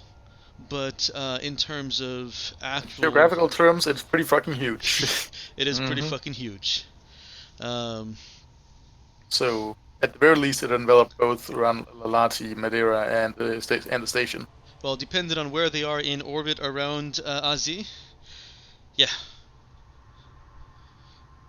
Because, well, let's see how that goes. On a 1 or 2, you can calculate that that Henry Station was included. And because Henry Station is keeps closer to Madeira, by extension also Madeira. Yeah, wait, should I roll something? Oh, you're rolling there. Yeah. That may be a positive thing. By your calculations, this has been this phenomenon was restricted to just Brain Lalati. That it happened while Madeira and Henry Station were in different part of their orbit, so outside of the range. Yeah, they're on the other side of the sun. Okay.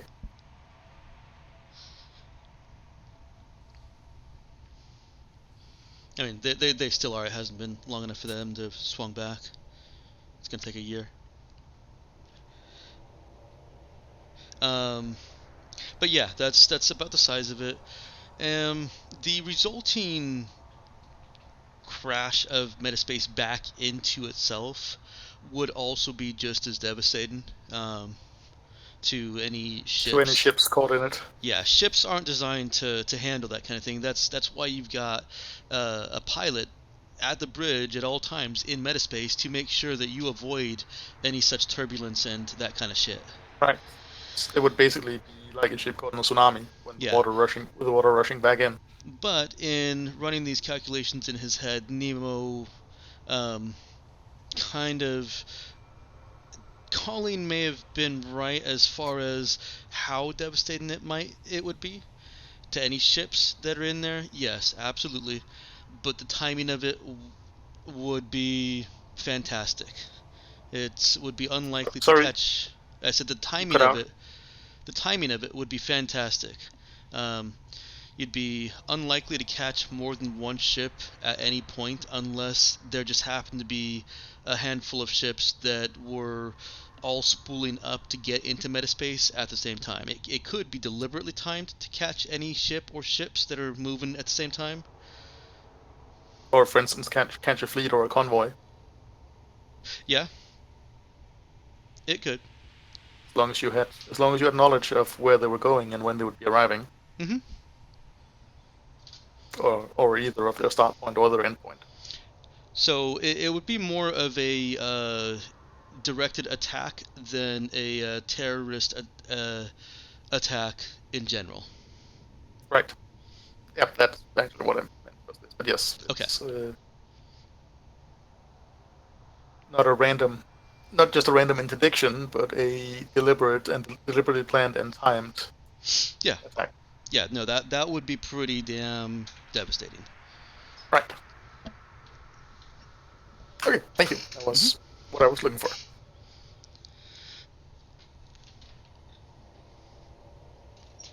All right.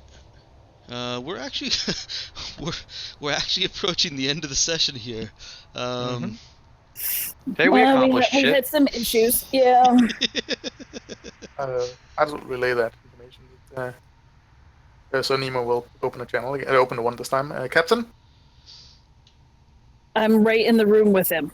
Oh, I thought he had to go. I thought he had to go somewhere else to operate the computers, but he could do that from where he was. No. The data that he was trying to access wasn't like restricted engineering data, so he was able to just get it to his data pad, which never he mind could that. then get to himself. Captain, I've been doing some calculations on the scope of the event. I believe it covered roughly a quarter of the system we were in. It's not as big as I was afraid it was. And fortunately, Madeira and Henry Station was outside of the scope at the time. Yeah, what the hell would that have... Yeah. Well, we need to it's find not. the fucking off button on this thing. If my calculations are correct, it, as I said, could be used as a devastatingly effective weapon against either a single or a fleet of ships, providing you know either their entrance or exit point into NATO space.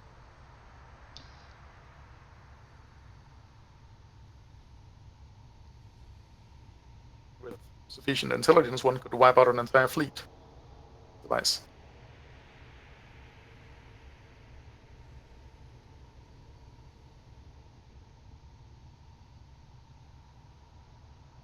I wonder what we had it for.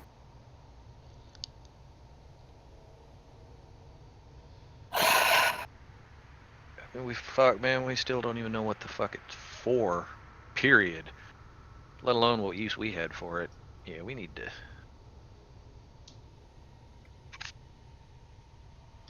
Yeah. I would like to think that if anyone had employed a device like this in such a weaponized capacity, there would be reports about it. Hopefully. Well, I don't think that anybody has. Exactly. Which means they didn't get it when they came on board. I mean, obviously, they didn't get it when they came on board. Wonder if that's what people were really after. If they knew he had it. Or maybe they set us up. Or somebody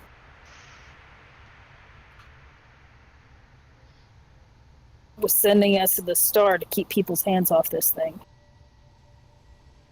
Certainly seems like something that one would have an interest in keeping out of the wrong hands, or indeed anyone's hands.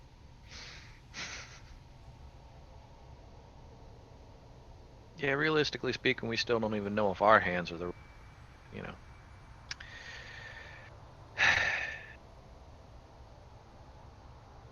Colleen, do you want to move this into another room for any better scans, or is this a good enough spot for you? I think this is the best spot because if we have to build some instruments here, Yeah, right that's on. the spot to be.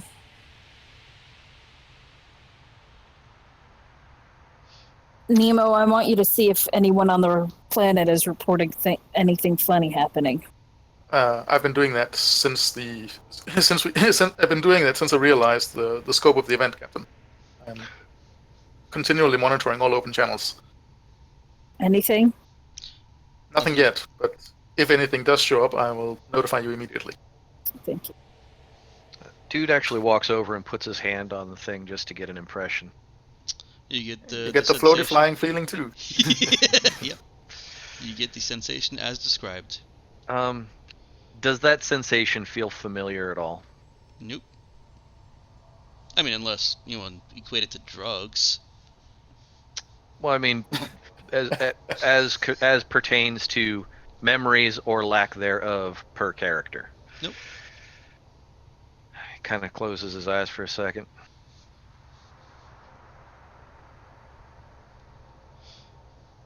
Well,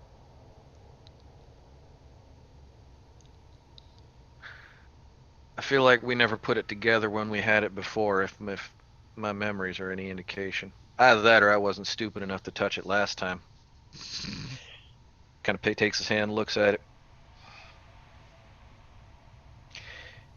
Gonna want to scan that. Make sure there's nothing lingering on there. Who else touched it? Cap raises her hand. Nemo raises his hand as well. I mean, it didn't do anything to Nemo. It didn't, like, drain Nemo. Yeah, Colleen does not raise her hand. there are plenty of forms of radiation and irradiation that don't exactly take place instantaneously. I could attach the hand if you'd like to study it closely. That'd be actually really helpful. Cap, I'd say head down to the medical bay and have whatever appendages you touched that thing with, at least given a solid medical once over? Make sure you haven't got cancer now. She raises her left index Nemo finger. will detach. Nemo will detach his hand. Yeah, just have that scanned and let me know so I don't know I don't have to cut my own hand off. Here He you go. takes Nemo's hand and Here you go, dude. I'm always happy to lend a hand. see. Cat will roll her eyes. Pauses slightly to gauge the reaction. See that? There you And go. walks away. Oh, that's progress right there, man. Thank you. Right on. So you're saying there's a hand job that needs to be done?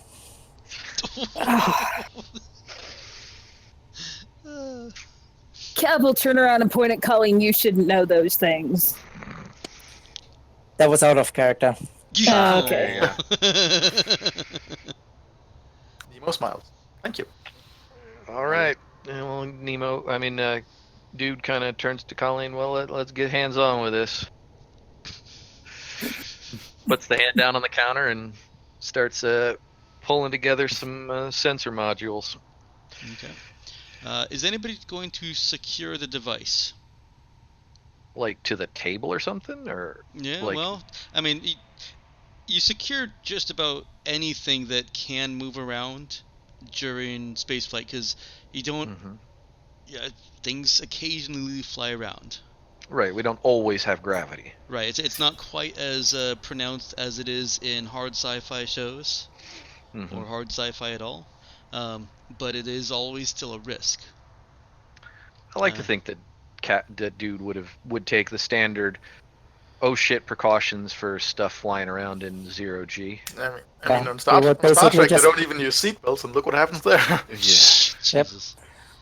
We basically put some anchors around it so it can't move. Okay. But of course, Starfleet also uses consoles to store fireworks. So. Yeah. Do you just leave it exactly where it is on the table, or are you repositioning it for better securing? I feel like physical safety would trump, leave it in the spot it was. Does Okay. anything happen when we move it? Yes. It is noticeably lighter than it should be. It's heavy. I assume it's a dude moving it. He would have shifted towards it, yeah. Okay. It's heavy. It feels heavier than the single part that he moved, but based on how heavy the sphere part of it was when Clark was carrying it, it's not that heavy. Dude kind of shifts it up and down a little bit. It takes some strength to lift all the parts. Right. Colleen would have some trouble with it. She'd be able to do it, but she would have some trouble with it. But that sphere alone was too much for her. Right. For mental reference, what's the cubic dimensions on this thing? Like a foot across, 2 feet across? How big is this fucker?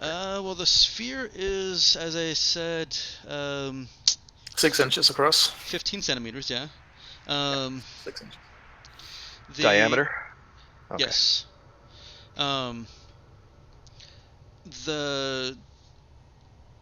The cube, the sphere sits in the center of the cube as held by the two trapezoids, and the cube is it's a good cube. It's not a rectangle. It's a good cube. Well, it's whatever. And in total measures about 30 centimeters. So about 1 foot on each side. Okay. All right. As he's carrying, shifting it across the table to be able to tie it down, he kind of hefts it speculatively. Turns his head, looks at Nemo. You're linked into the ship systems, right? Correct. Is the spin gravity system having any issues? Is it? Nope. None that I can tell. Right. Looks over at Cap. Cap, this thing don't weigh as much as it should. Just put that on the list of weird shit. All right.